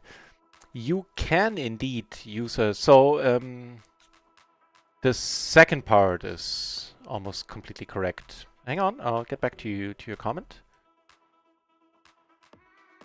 Never mind. I 3-bet here, I always c-bet this board. I spaced out. Now it's played, I'll let it go. But I wish I had c-bet the board, the flop. Right, so they give you partial hand. They don't give you. Yeah, what is correct is that they don't give you hands that you don't VPIP in, and my tracker doesn't track those either. What you can do, and you are able to do now, is write to support. Like once a week, you can request all the hands you played, and they send you the complete picture, even the hands that you didn't VPIP in. And it is still completely legal to use a HUD on microgaming, provided you do two things. First of all, you need to use the old client, not the Prima client, the new one. And you need to use a downgraded version of Hold'em Manager and Poker Tracker. If you're interested in finding out, knowing the exact versions and everything, I have a guide on that on my Discord. I'm not trying to lure you into the Discord. Feel free to join it, read up on the stuff, and then leave again. But if you like, then check I think the off-topic section there, and there you'll find all the info about what Poker Tracker version with the download links and everything, and how to do it. All the information I have about getting it to work. With the two backdoor flushes, I think we want to call once here, especially against this guy.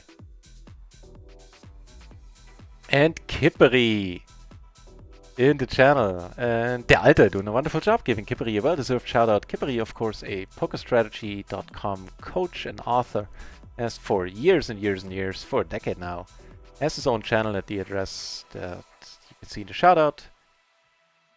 Kipperi at Twitch. On Twitch. And yeah, check him out. He provides excellent insights into the great game, and you're bound to learn a whole bunch of stuff on this channel. The Bracerman on this channel, welcoming me back. Thanks for that, Bracerman, and thanks for tuning back in. So we took this one down, it looks like, yeah.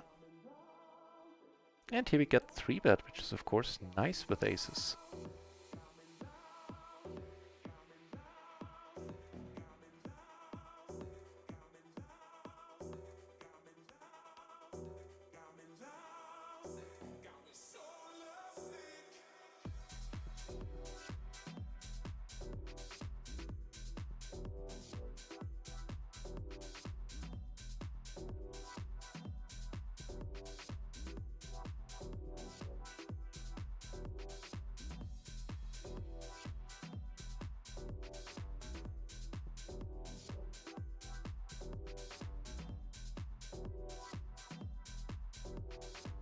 With the backdoor flush, all the jazz.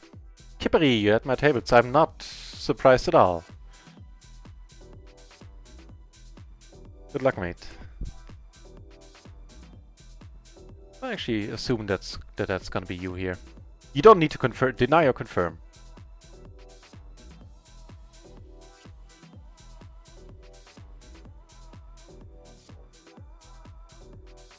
So we're playing three-handed, us two and the third person. That doesn't sound very profitable for either of us. Probably more profitable for you.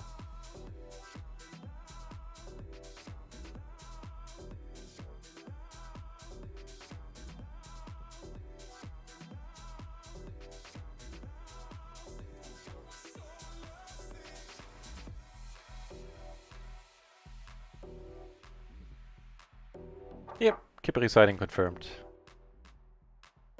Has to be you, and we're 300 here as well.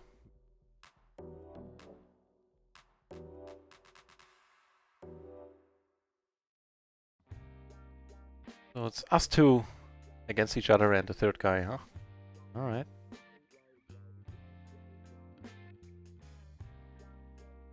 One of those hands where maybe I would do well not squeezing as often, even though the solver pretty much does it pretty much always, I believe.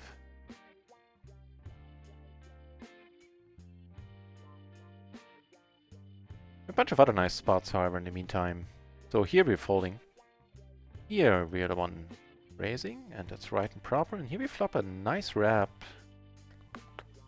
Alright. Wait, what's the button? That's the button. Sorry for the button switching.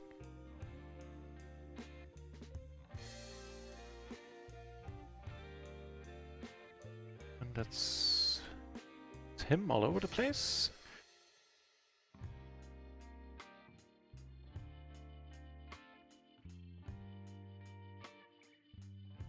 Snap call, huh? Remind me to value bet this guy a little lighter in the future. Balls.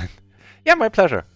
It's just easier. That's what I wrote the guide for. That's just easier for me to point to the Discord and say like, go there. It's gonna have everything you're looking for. And if you have more questions, then ask me here or ask me on the Discord, by all means. So a bunch of promising hands that are not getting us anywhere here. First of all, here we just check folding. Very good with a pair of... No, actually not just a pair of sixes with the straight there. I think nice hand, sir. Yeah, I don't know how well advised it is for us, Kipper, to be at the same tables when they're only three-handed. Been around here before a while ago. I do seem to remember the name. I wasn't quite sure when I said, should it be welcome or should it be welcome back? I do remember the name. Cool. Happy that you came back to this channel, of all channels.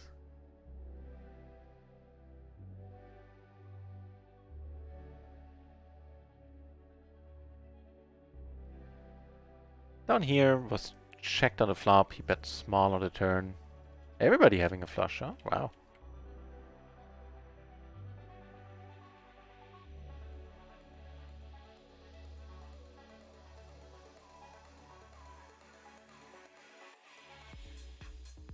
Oh, right, I didn't reply. Hang on.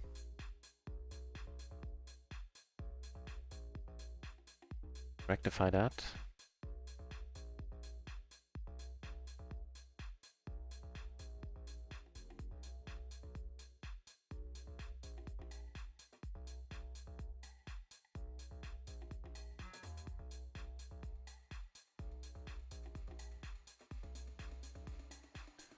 Board pairing, isn't that awesome?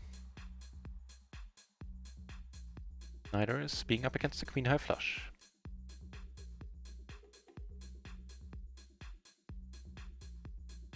So we check back on the turn on the flop. Raises now, really.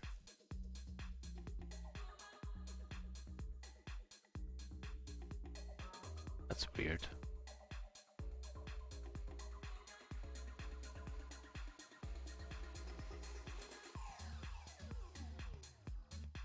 Yeah, okay.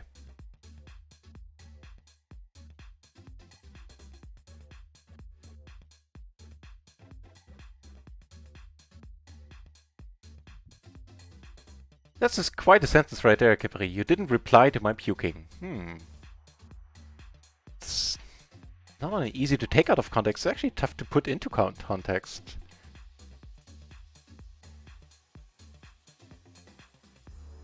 You know, if I didn't have it already.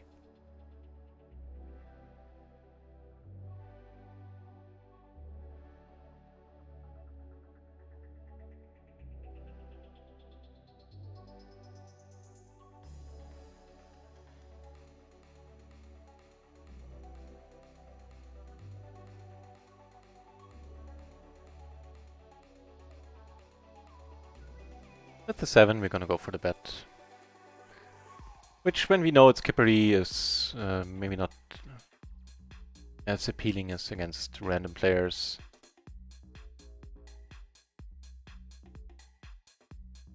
Oh, I'll take it back. Kings or something?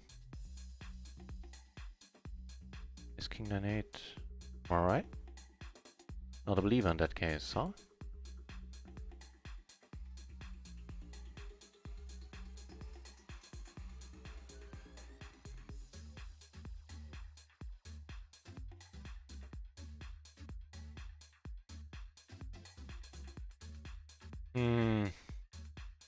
So that one might get iffy.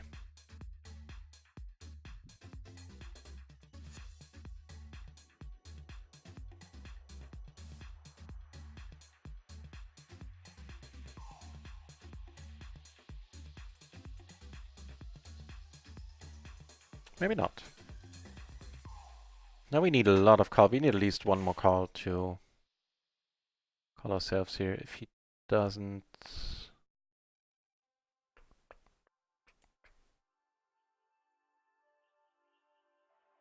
Yeah, we'll just let it be.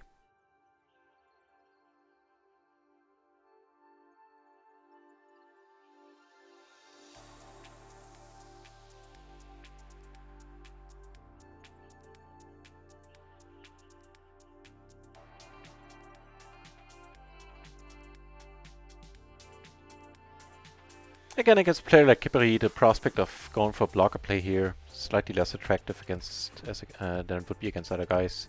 I'm just gonna give up here.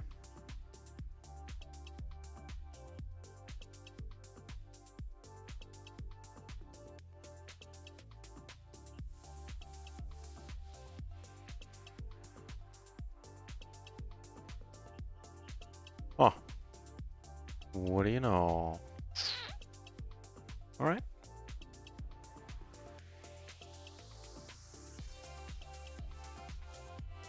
Whole bunch of diamonds, you say?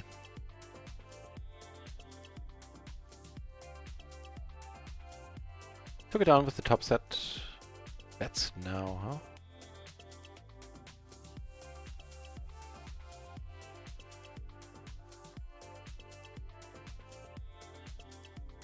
I'm confused what he's betting on the river.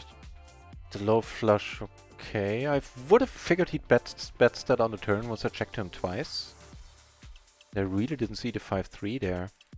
Or whatever the wheel straight would have been.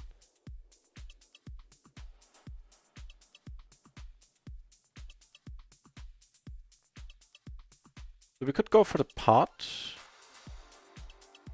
Mono sizing or check. This time around, let's go with the check.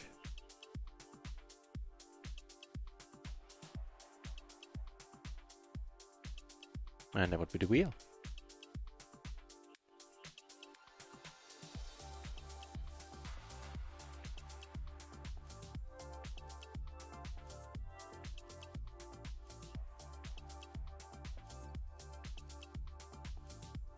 So, in case you missed it, the gentleman in the orange shirt is Kiperi, friend of the channel.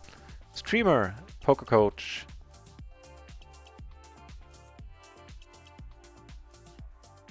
And PLO monster.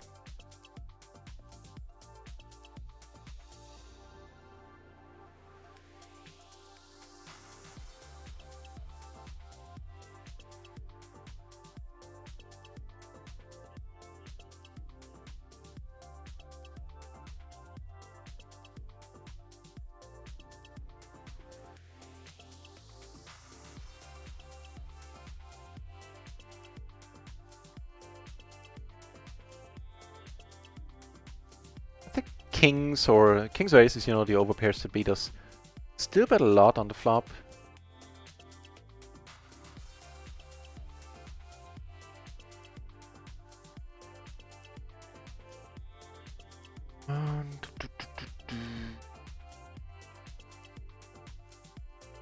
Alright.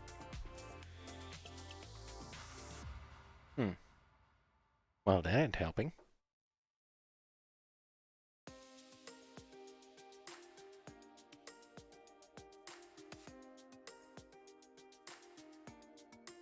Block the low straight, and that's it.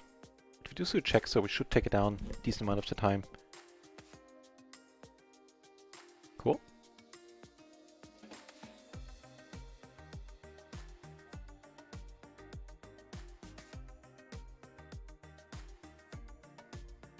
And aces on the microgaming table. Actually, aces over here as well. All of them. Which get a block, the other aces take it down pre. And here we flop a top pair. I think I'd rather bet it now. And speaking of aces, to complete the trifecta, gets more of them. Okay, here we let it go. Although, Kiperi is certainly capable of bluffing here. Don't want to rebluff. Save it for later.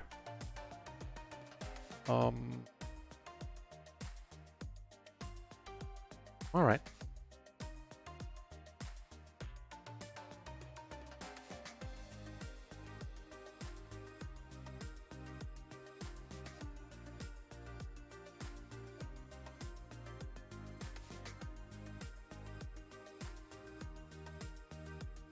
More often than not, what happens here is this guy calls, and like if I raise here pre, everybody else is gonna call, we're gonna play a slightly inflated pot out of position with mediocre aces. And at this point, this guy bets into the most of the table, we just let it be.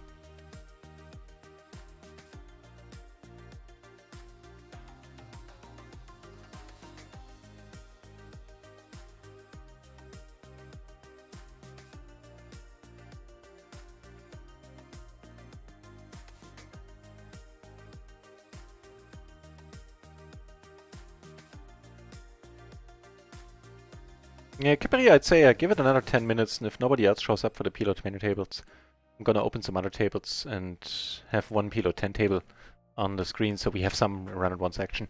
I don't think it's a great spot for either of us. Playing three ways. It's not a great spot for anybody at a table. That's what I mean.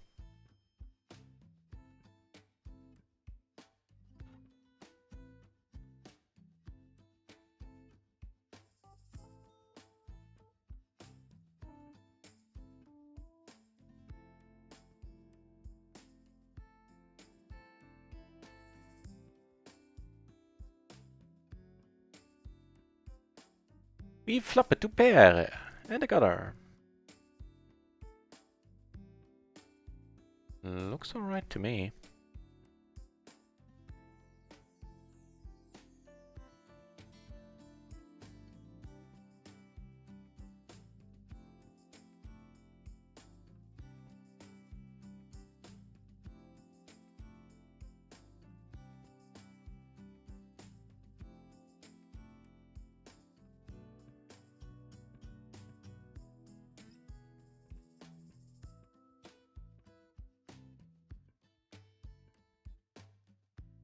And get a call here in position.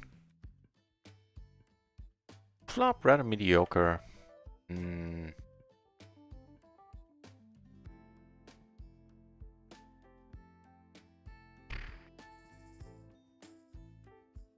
know, as an adjustment for being up against Kippery here, I think I potted, which I don't think which I think I hardly ever do in this spot.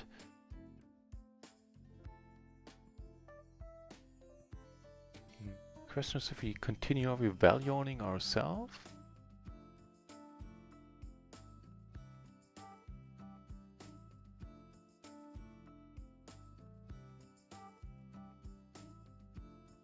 Okay.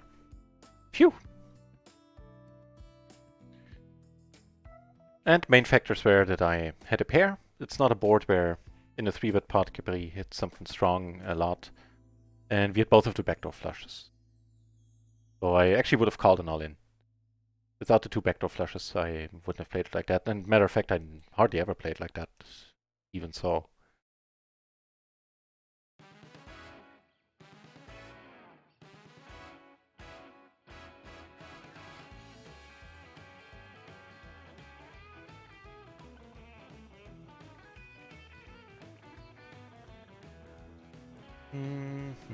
Let it go. Ours a little bit too low. And down here, single raise pot. I'm just gonna check behind on the king high board.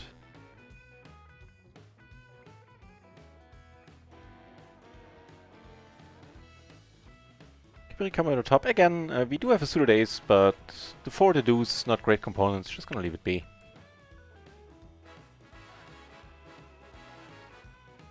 Doubly so against a strong player.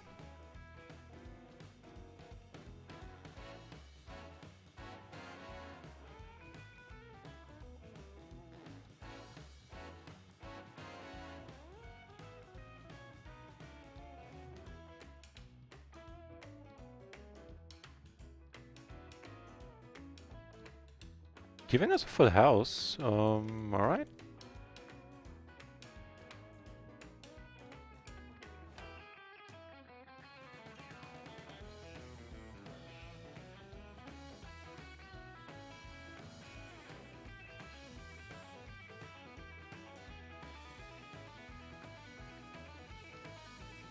I'll probably just check it. He did have an ace that he didn't bet at any point in time. Okay.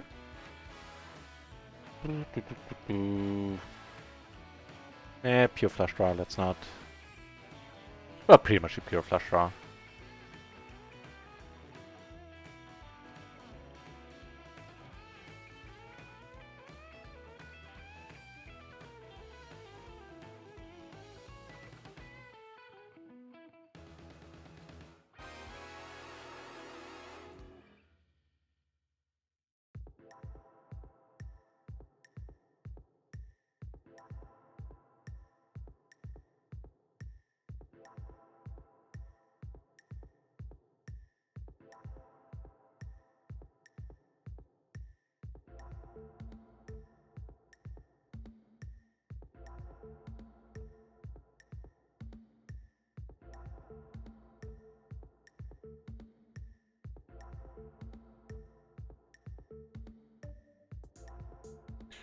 We be getting a lot of pairs. These are good enough for a 3-bet here. Small blind versus button. Different story if it was like MP versus under the gun, then we would just call. Not the nicest board.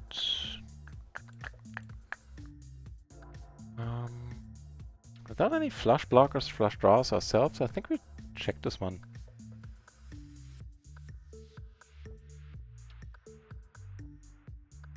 That 8 is not helping at all.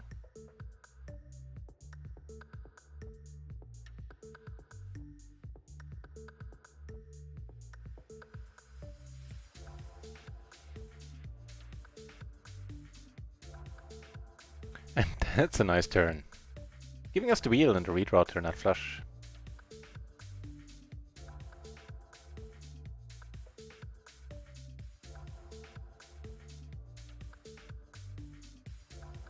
The board pairing, really. I think he was the original raise unless he has like a pair of 7s in his hand. Be good a lot. So we are. Let's start off with a check.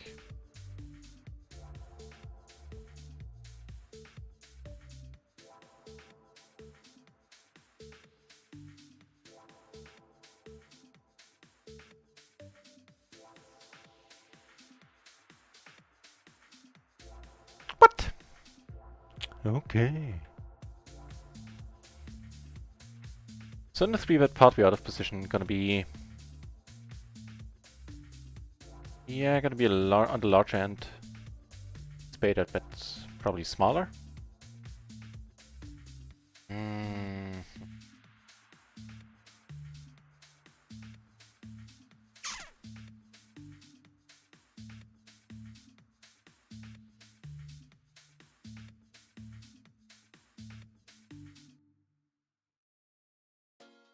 Phew.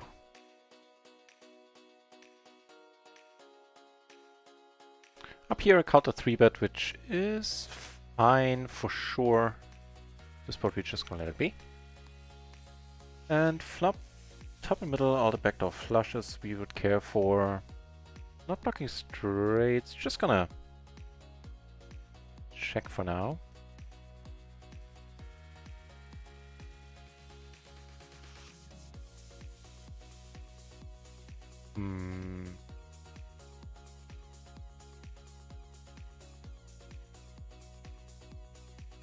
Ooh, no, that's nice. A bunch of other interesting spots. We get to squeeze here, and we get a 3-bet there.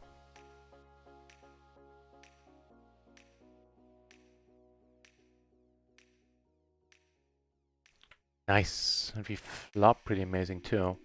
Gonna see bet small on this kind of board.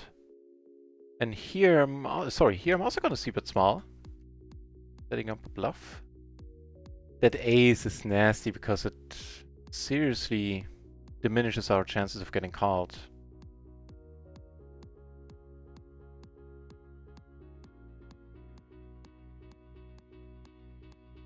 Yeah.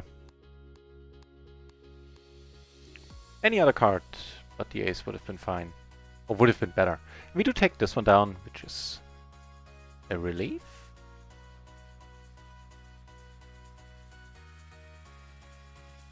Where does that leave us? So we started into stream with a head start, being up 3 binds off stream already. Lost a little bit, not a bunch, lost a little bit on RunItOnce. We're down 40, I guess $50. So with Rakeback, we are still up like $50 in total for a day. For now. Cool.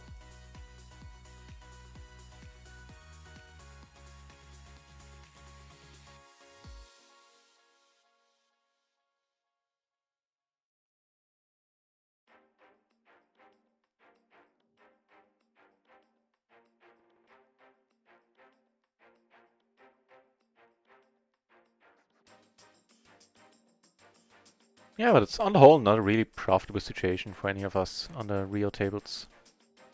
Need more players. We had a bunch of tables going earlier. But yeah, it's rather late. We'll have to work tomorrow. And here we flop a double gutter. The queen would give us the nuts. Alright.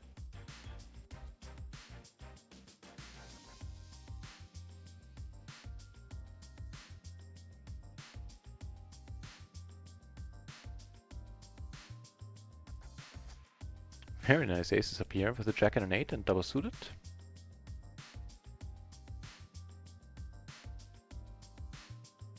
Down here we make a flush.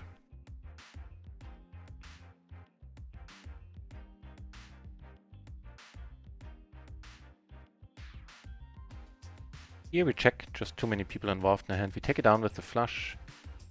And here... these question... in a single raise part, we're just gonna go with the check for now. Spade rolls off, done with the hand. He checks.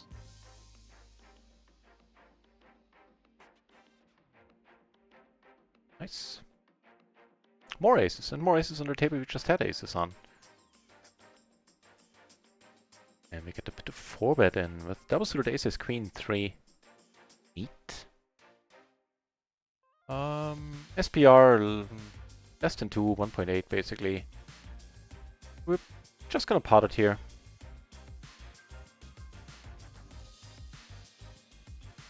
And out of position here, we're betting large. Really decent board for us. Take it down on table 2, take it down on table 3. Taking it down all around. Neato.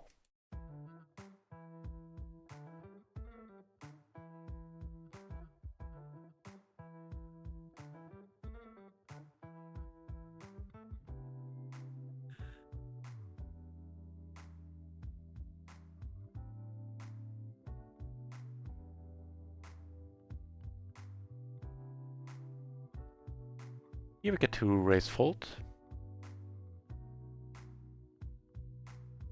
Slightly weaker queens we would just fold, but here we have the connectivity.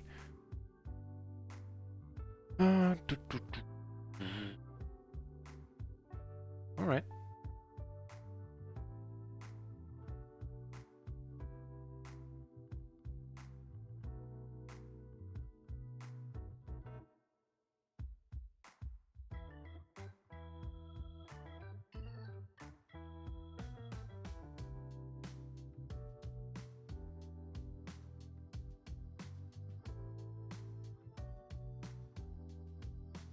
You got me convinced.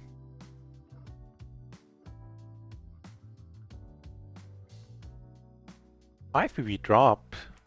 Just gonna limp there, therefore. And have a nice Broadway hand, Ace King Queen 3, double suited. A bunch of raises and a call, see a raise and a call. And oh, we're in position, perfect. Then we're just gonna rip it.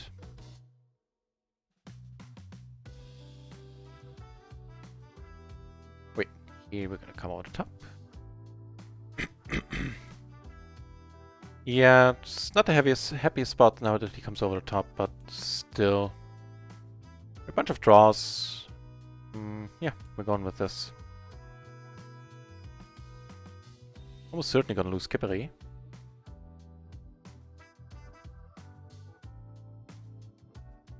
Oh, but that's the flush! I just... Woohoo!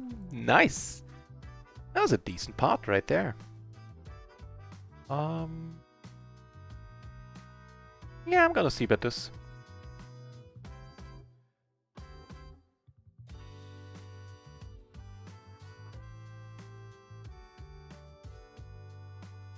Nobody has a king, we ain't gonna have a tough time getting money no matter what the turn is. If somebody has a king, well, money's, more money is going in for sure.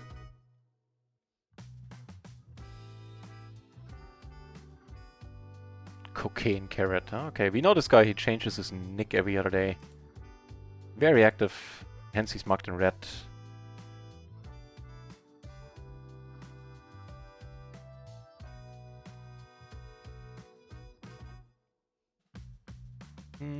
Fine with checking it down.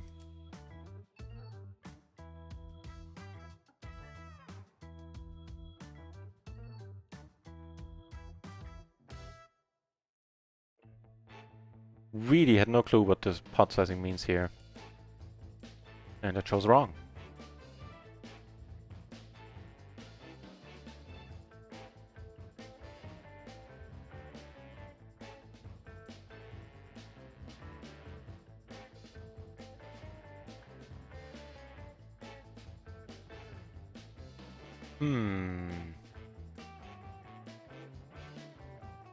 I'll let it be.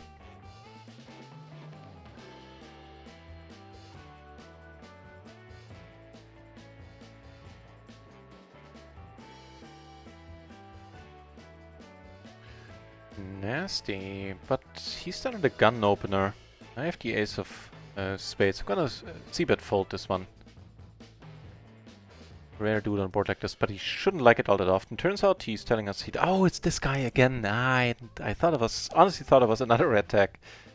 Alright. My bad. Limp pot over here.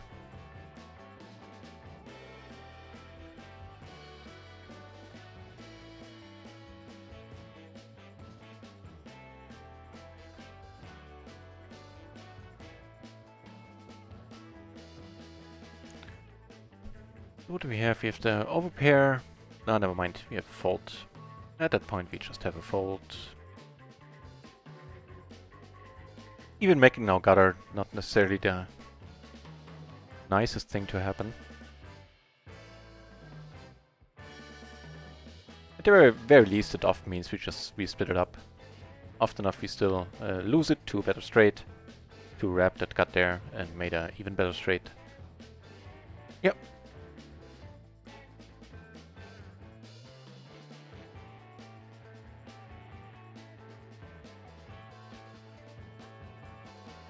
That was sort of tens looking mighty fine, and this board also looking mighty fine. Maybe flop the nuts. Here, not so much. Not the nuts anymore, but blocking the nuts quite heavily. So if he comes over the top, the money is still going in from our end. Checks it twice, huh? So we could start betting, protect against queens, kings or queens rolling off.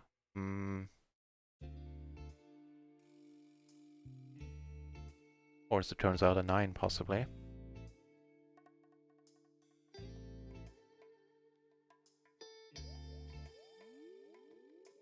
That's good. Decided just to call here for a change. Certainly fine with this type of hand, closing the action.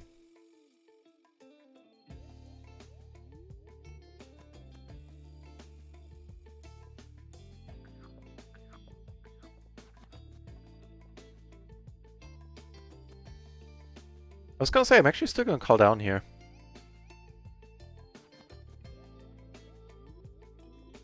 So, had Kippery gone for the bluff, I would have called.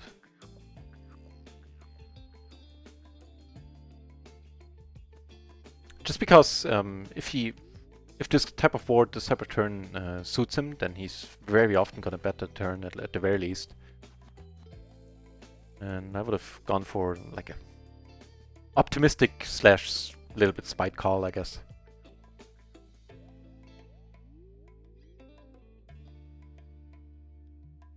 Ooh, wait, what's happening? With the deuce dangler. Alright.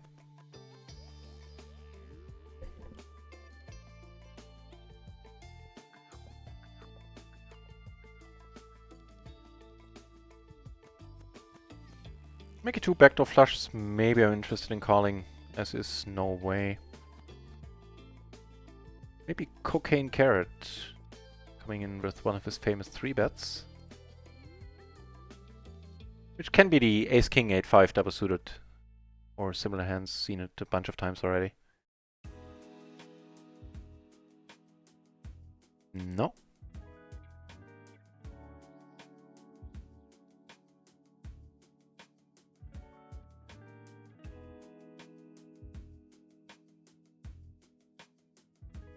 Go for 2 Barretts at this point. Turning my hand into a bluff, essentially on this river, unfortunately. I'm just gonna let it be. Small chance we're good, but not that huge. Get raised here, blind versus blind, certainly calling that.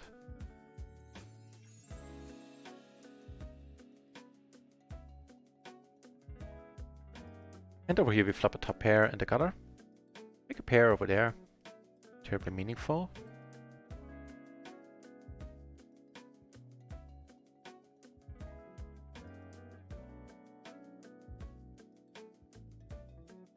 Get raised, really? Let's take one off then.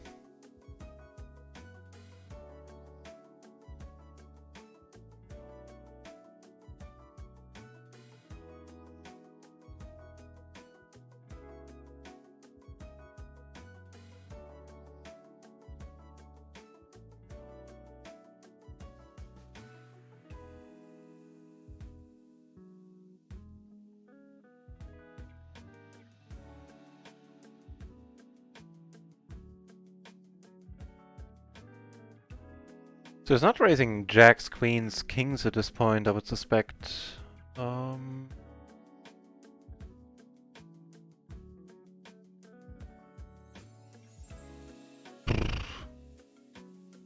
What the hell are you telling me? What the hell are you trying to tell me, Kipri? In the meanwhile, we probably gonna call you once. Oh, never mind that.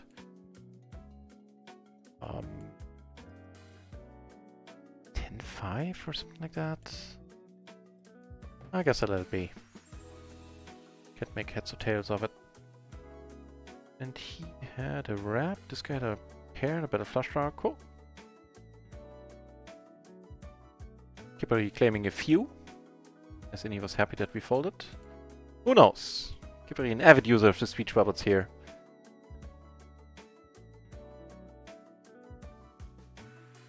And I think there might be some deception in there too. When it comes to turns, I'm certainly digging this one.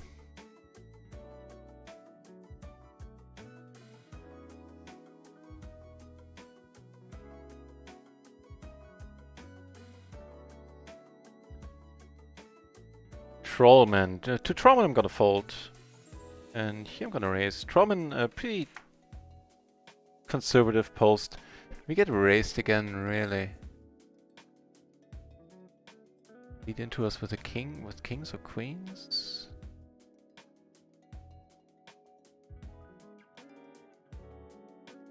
It's possible.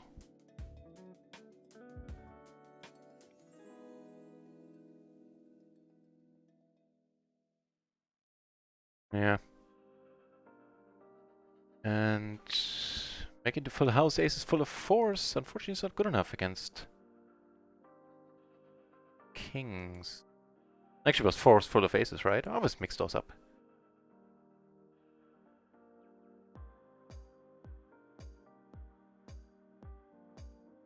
Oh, we have a sweat. We have a sweat. No!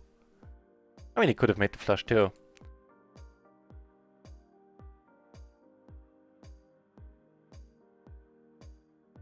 So not really, doesn't really qualify as a bad beat.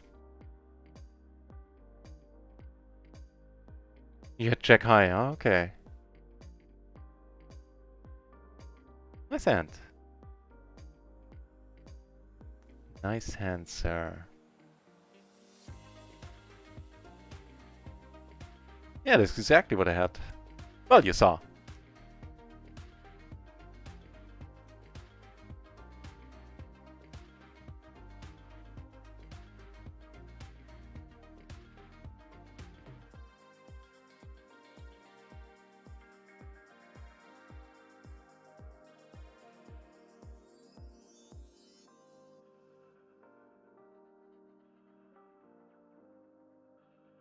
Here we have Babkas, so that makes it an easy fold.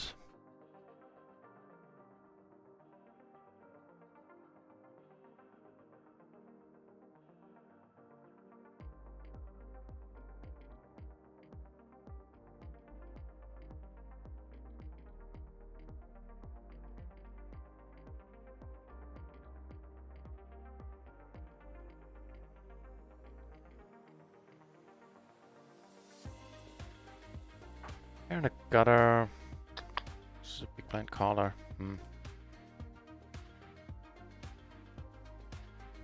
Wrapping 10-10, of course. Well, it was slightly hard to believe for me having a 10. Yeah, I guess, yeah, that's what you're wrapping. Not you specifically probably would show up with a lot of 10-5s. Some 5-4s, I guess. Not sure if you're pushing these so hard. Yeah, makes sense.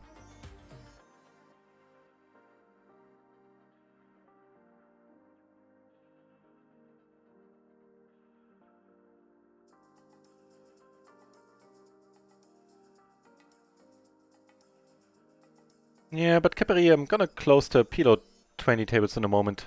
Add in one PLO 10 table so we have some RunItOnce action happening. Talking about the Rio tables, of course. And I don't think it's a profitable spot for either of us, as I said before.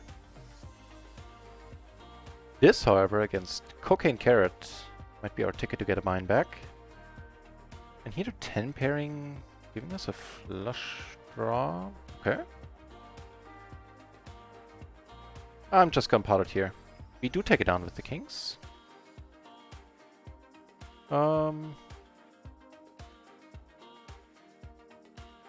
Actually, not quite.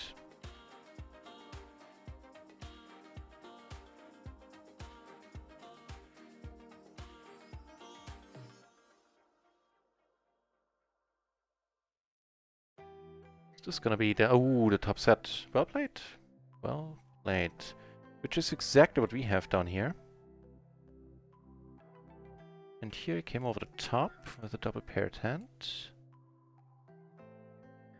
Go down with a set of kings. Go down there. I have this one happening as well.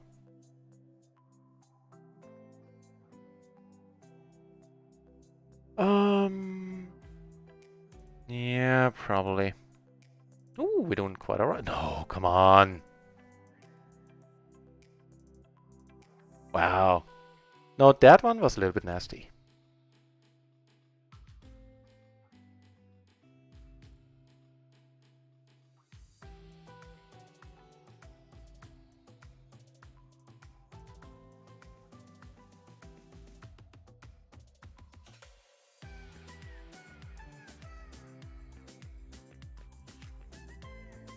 That's pretty neat, giving us top 2.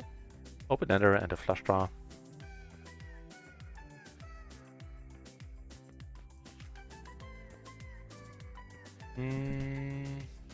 Shouldn't be a big deal.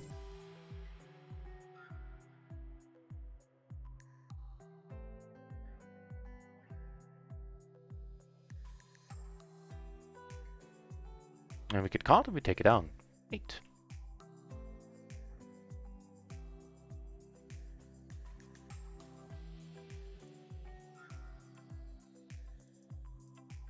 Yeah, perfect timing, Kipri, when you say you're going to bet. I think I'm going to ditch these tables, focus on Kilo 20 tables with more people.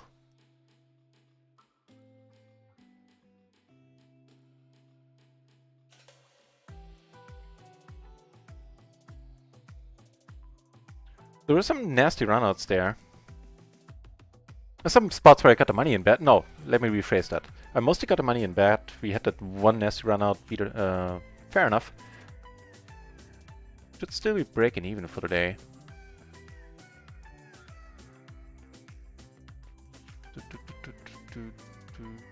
Yeah.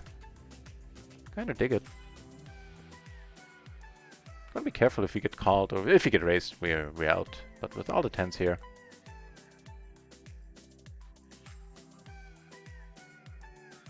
I think this is a fine spot.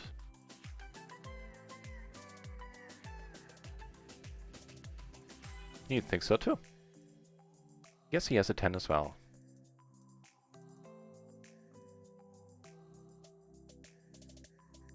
Normally bearing almost everything on the 3 turn. Damn it, now I forgot which spot you're talking about.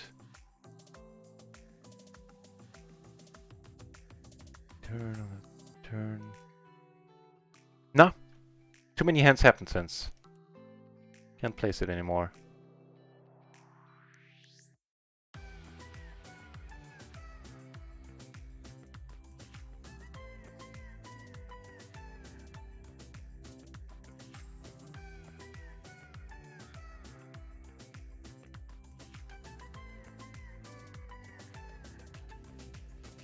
So where does it leave us? No, it actually leaves us in the red for now.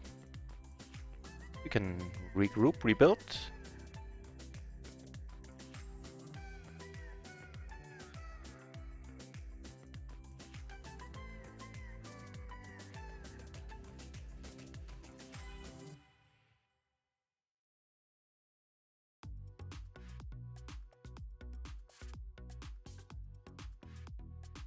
Yeah, should be like 3 buy-ins minus currently.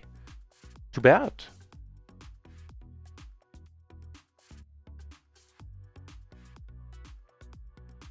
Too bad.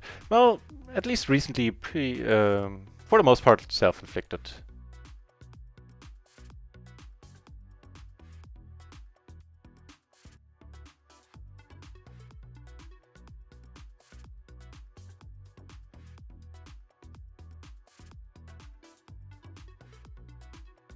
Hang on.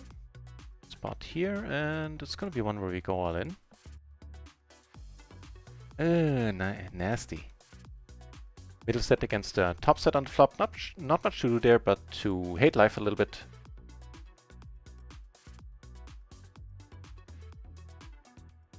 Especially against somebody I've marked as rather active.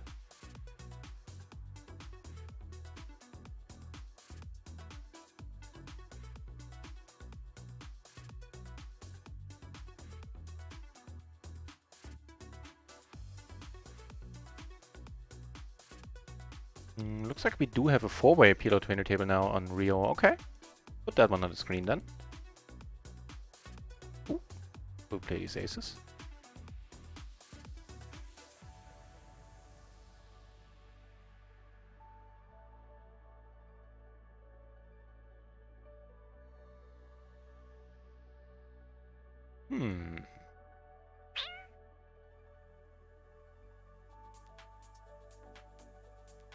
So how often do you lead, sir? We don't know. Alright. A little bit doubtful, but first of all, I've seen it happen a bunch, especially recently that somebody does it with the jack. Turns out he doesn't have the jack, he has the full house and doesn't get run out on.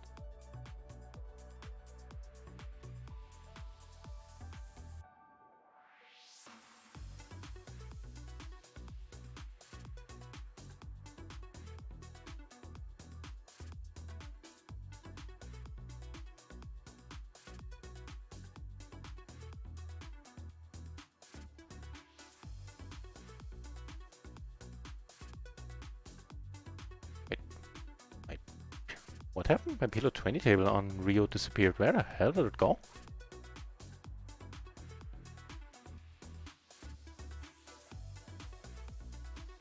Beats me? No clue.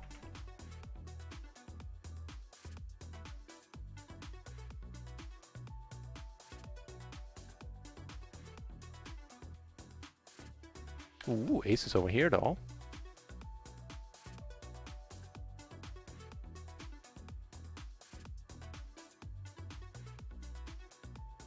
And up here, not much cooking. Gonna check that one. Here we have a pair, the nut flush draw, 3 ways. Just gonna check.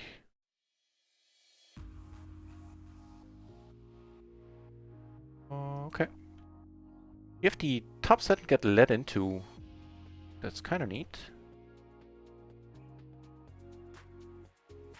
And here we end up making a flush. Get called here. And the flush is good.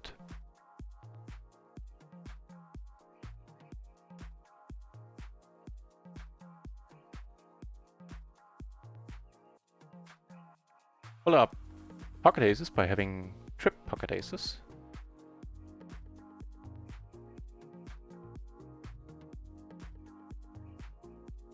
Alright.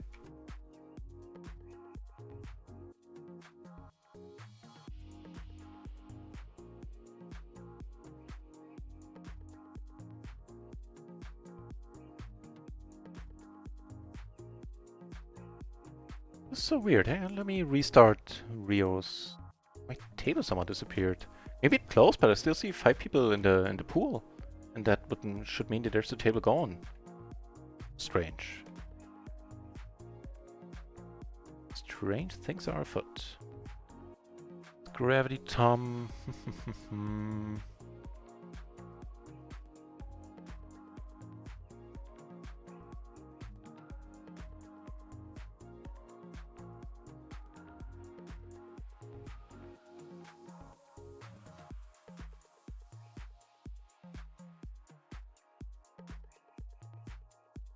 Maybe good.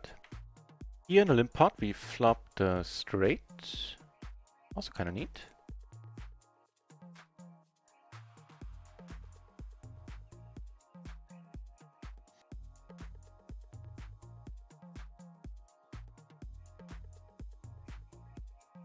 Yeah, Alter, thanks for tuning in, for being here, for modding it up. Appreciate it, and hope you get better soon.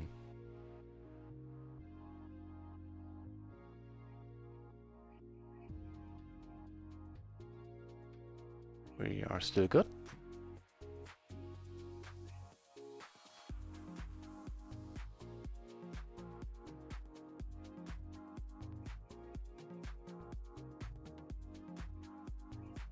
I guess on this type of table, neither of these seems to be very raisy. Well, I take it back. Actually, this guy raises a fair deal. In that case, I definitely prefer to fold.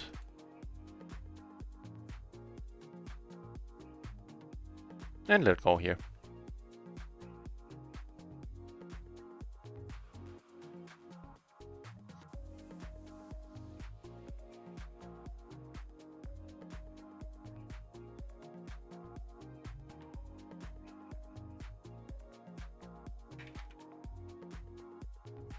Okay.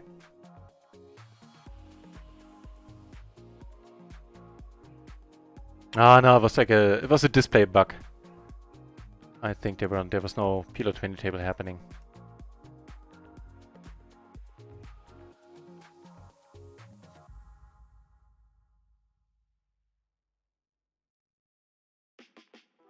More aces on the right table. Ooh, we got a bunch of things going on. We have top 2, upgraded from top and bottom.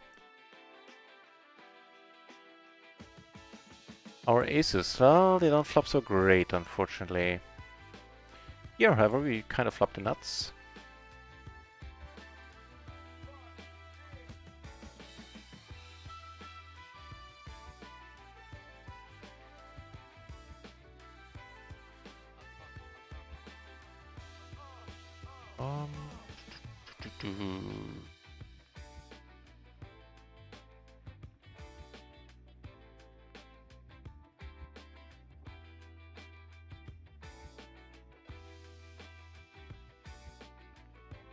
Flop kind of nice down there as well.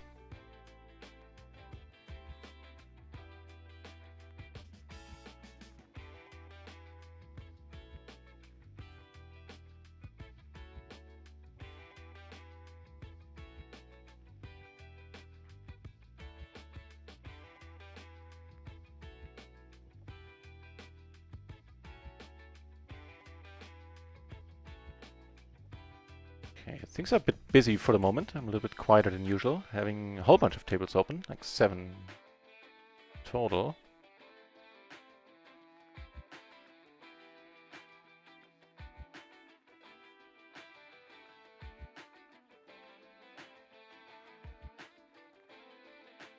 Case in point of having too many tables open, well, never mind, I do have a heart, so don't completely hate the call.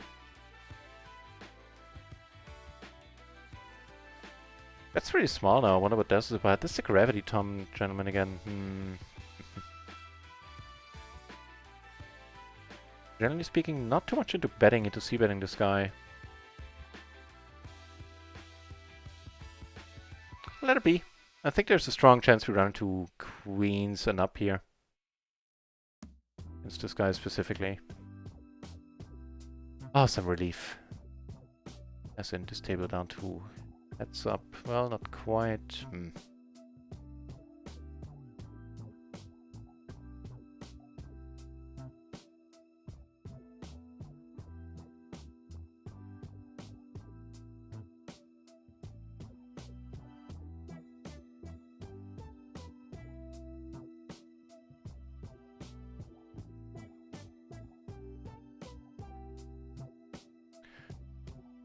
Right, Gravity Tom 3-betting us. Just calling seems fine.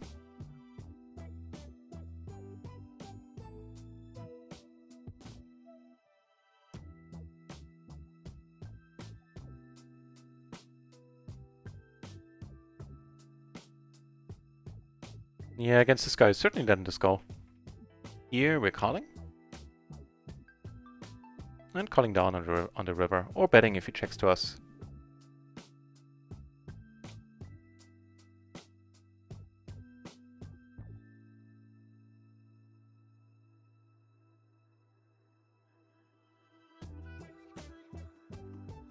Get called, that's pretty neat. Board pairing down here, also kind of nice.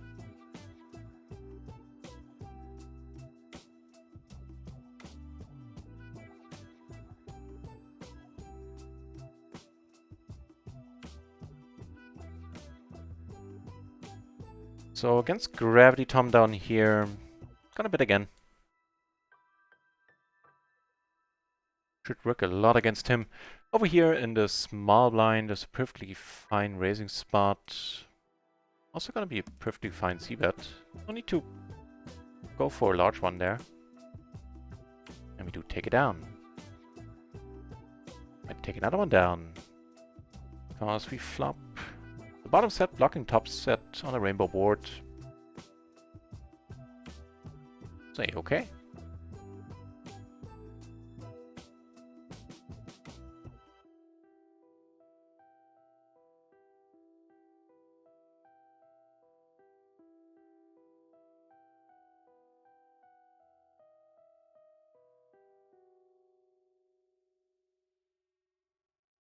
So here, this guy I'm gonna look up this time, if he bets again. He's been overdoing it, sure. And see, and he was. This time he got lucky. I guarantee you he would have bet without the jack rolling off. And that was a wonderful river for him. We get raised here. There's exactly one straight possible, which is pretty unlikely. I'm gonna call down here. Oh, come on! Now I don't think I could have saved much money there. That was just nasty. That was nasty. Yeah, against an unknown. Don't think I'm folding that.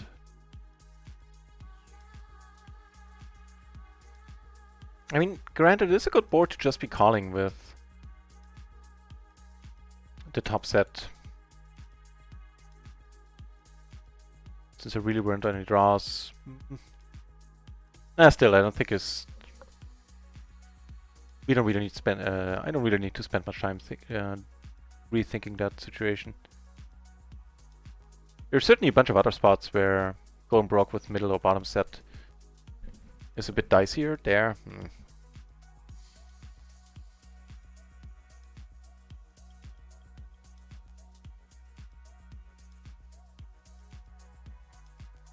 Certainly not helping the good old bankroll this session.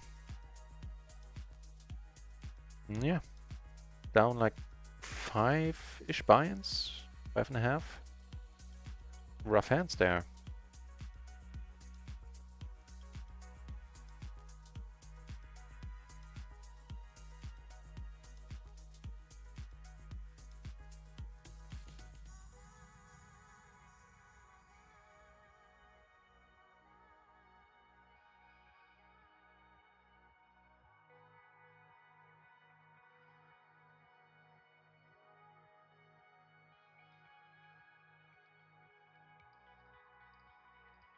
Also think I haven't really played my best game recently, as in the last hour or so. Maybe I'll just call it a night soon. Yeah, I think that sounds alright. No need to force it. Come back tomorrow when I'm refreshed. Hopefully playing better too.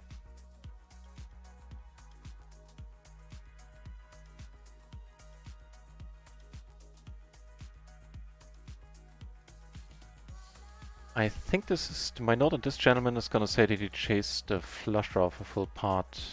And if I'm correct in that, we're gonna fold. No call happy on river, huh? Doesn't donk, doesn't bet much on rivers. We're blocking the nut flush draw, the missed nut flush draw ourselves. Yeah, we're gonna let this be. A pity though. Yeah, Jack 10 does make a lot of sense, unfortunately.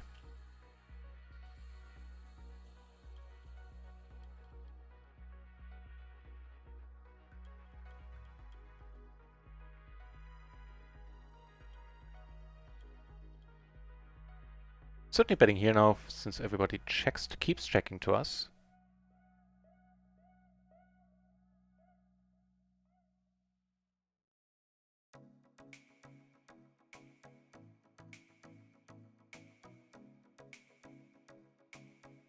So we have the second nuts.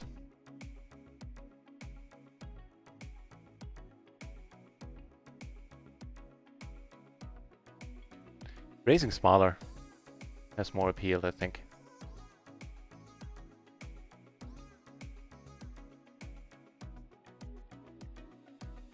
Over here we turn the nuts. That's quite nice.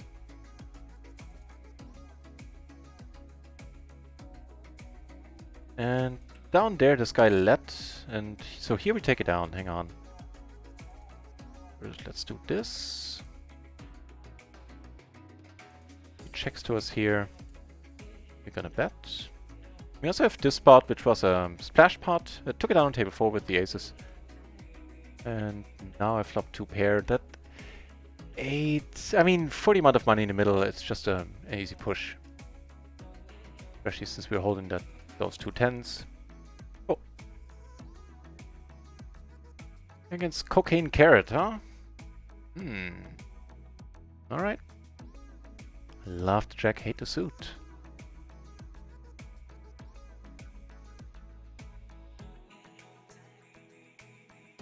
Cool.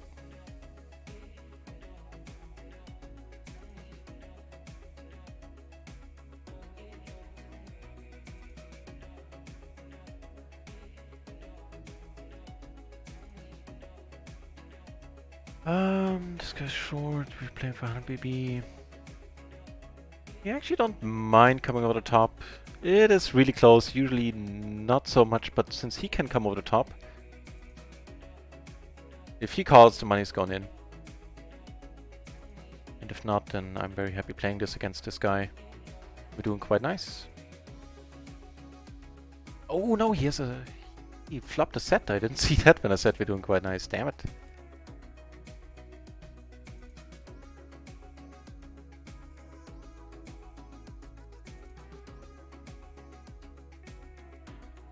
These are probably fine enough to squeeze, even though we're a bit deep. It's good, just calling is gonna set a chain reaction. Gonna play this 4 ways, I suspect. Unless he wants to do us a huge favor.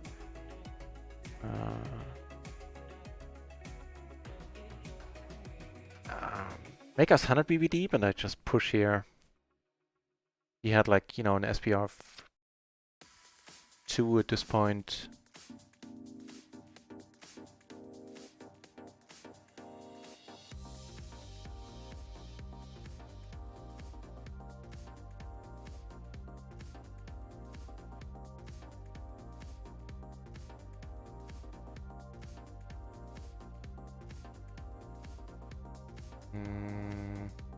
So that queen is kind of interesting, especially here in this case the suit is kind of interesting.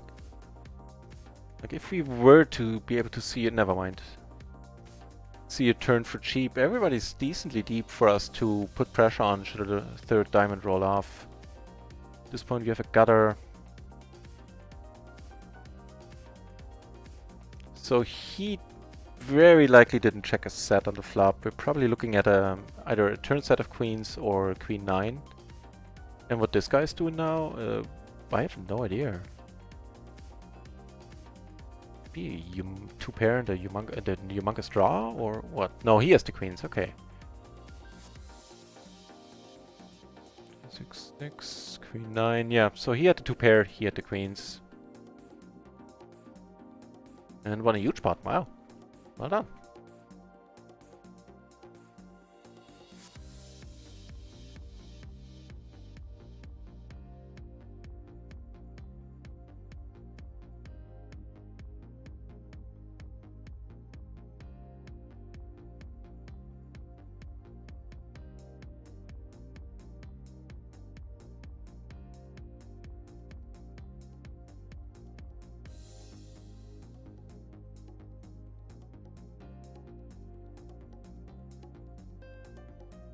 Oh, the fan is online. Let's go over to his place in a moment and host him.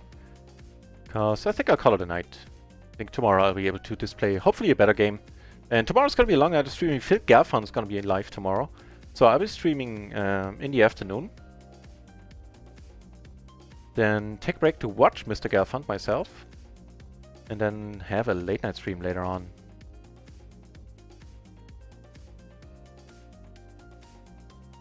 Interesting one here.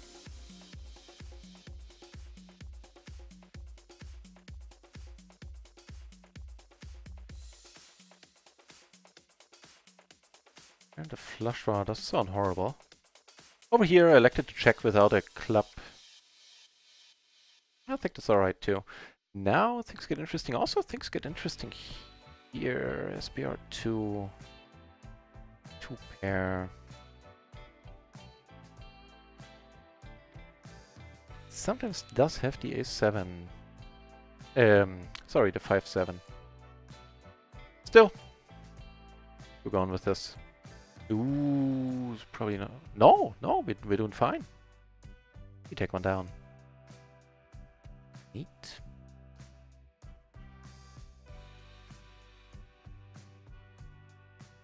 Yep. That'll work.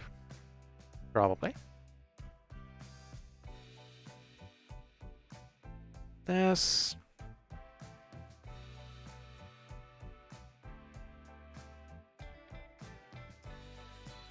Yeah, this SPR we don't slow play. Here's the aces, drawing to 2 outs. And doesn't get it. Hey, getting some money back here towards the end. Neato.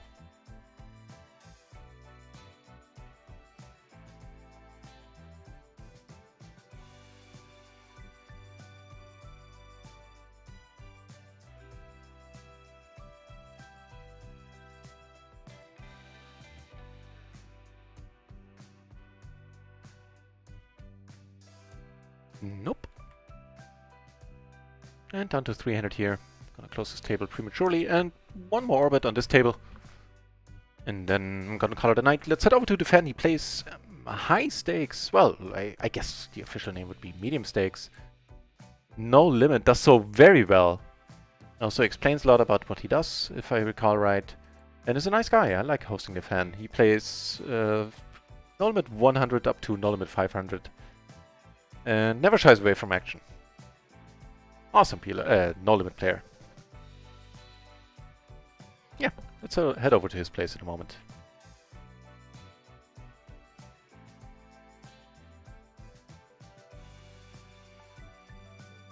So we flop the open-ender 3 ways on this kind of board. Just gonna check behind.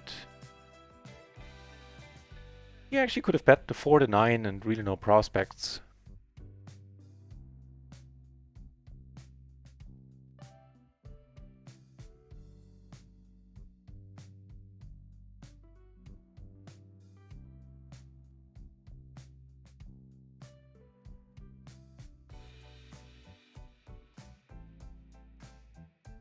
Nah, not gonna bluff. So I was willing to call that 1 bet on the flop.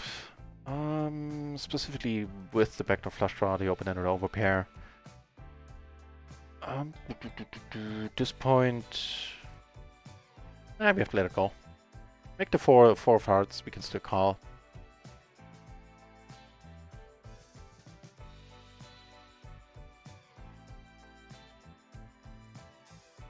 A few more hands, as it turns out. Missed timing, had bad timing.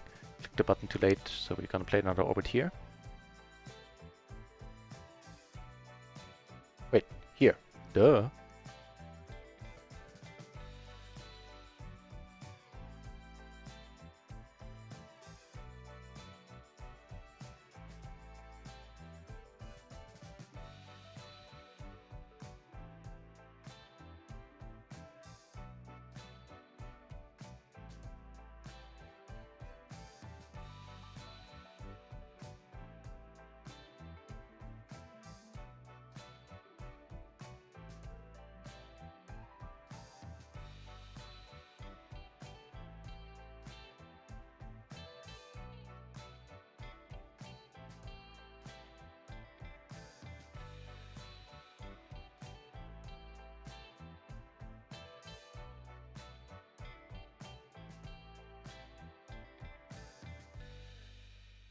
Can we get something going for the last, what is it, 3, 4 hands?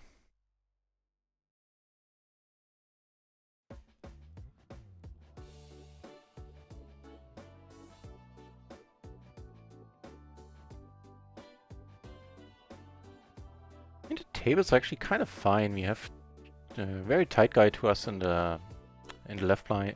I can't talk anymore. We have a very tight guy to the left of us in the small blind. This guy, pretty active. Like a loose aggro player. That's why it looks very reasonable. And then we have these 3 guys. High VP player, cooking carrot, just all around, just a package of fun with the 3 bets and very loose play. And this guy is certainly deserving of the red tag as well. 10% 3 bet okay, but 28% pre-flop raise is definitely not nitty.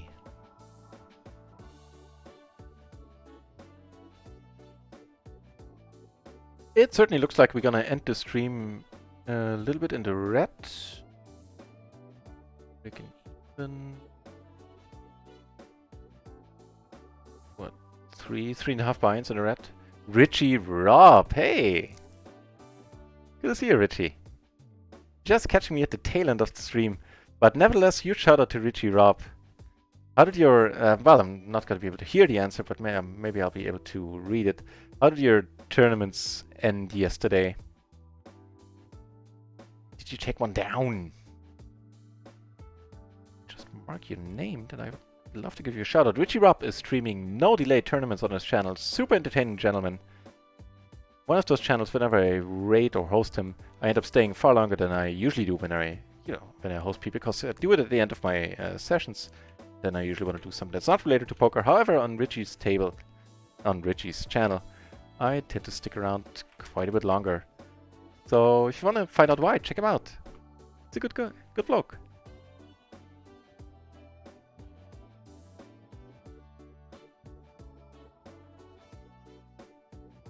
That being said, we reached the end of the session. We are down 4.5 binds. Maybe I'll play a little bit off stream, but not sure about it. I'll definitely be back tomorrow afternoon, play until Phil Gaffron starts, then gonna rate him on his newly created channel, because he's not streaming on the official Rio channel this time around. And yeah, I'll stream some more once he stops, because I want to watch his stream myself. And it's gonna be like that for the next 10 days or something. I think he's gonna stream until October the 1st, 2nd even? I don't know. Something like that. So that's gonna be the plan. Yeah, like I said, I think you might have just heard session down for buy-ins.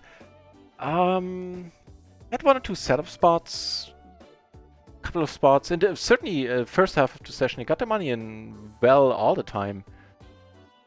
Some mistimed bluffs in that period too, but happy with how I played on the whole. Later on, not happy, not so much happy. Wait, that sounded weird. Not that happy with my play. Us being down, I think is self-inflicted. Can't blame it on the dealer. Had the dealer cooperated, we would be breaking even, but we would have lost a whole bunch even so. So, yeah, I'll take it. I know what to change. Easier to change myself than the dealer. And on that note, I hope you're all having a good night, and I'll see you tomorrow, should you choose to. Thanks for watching.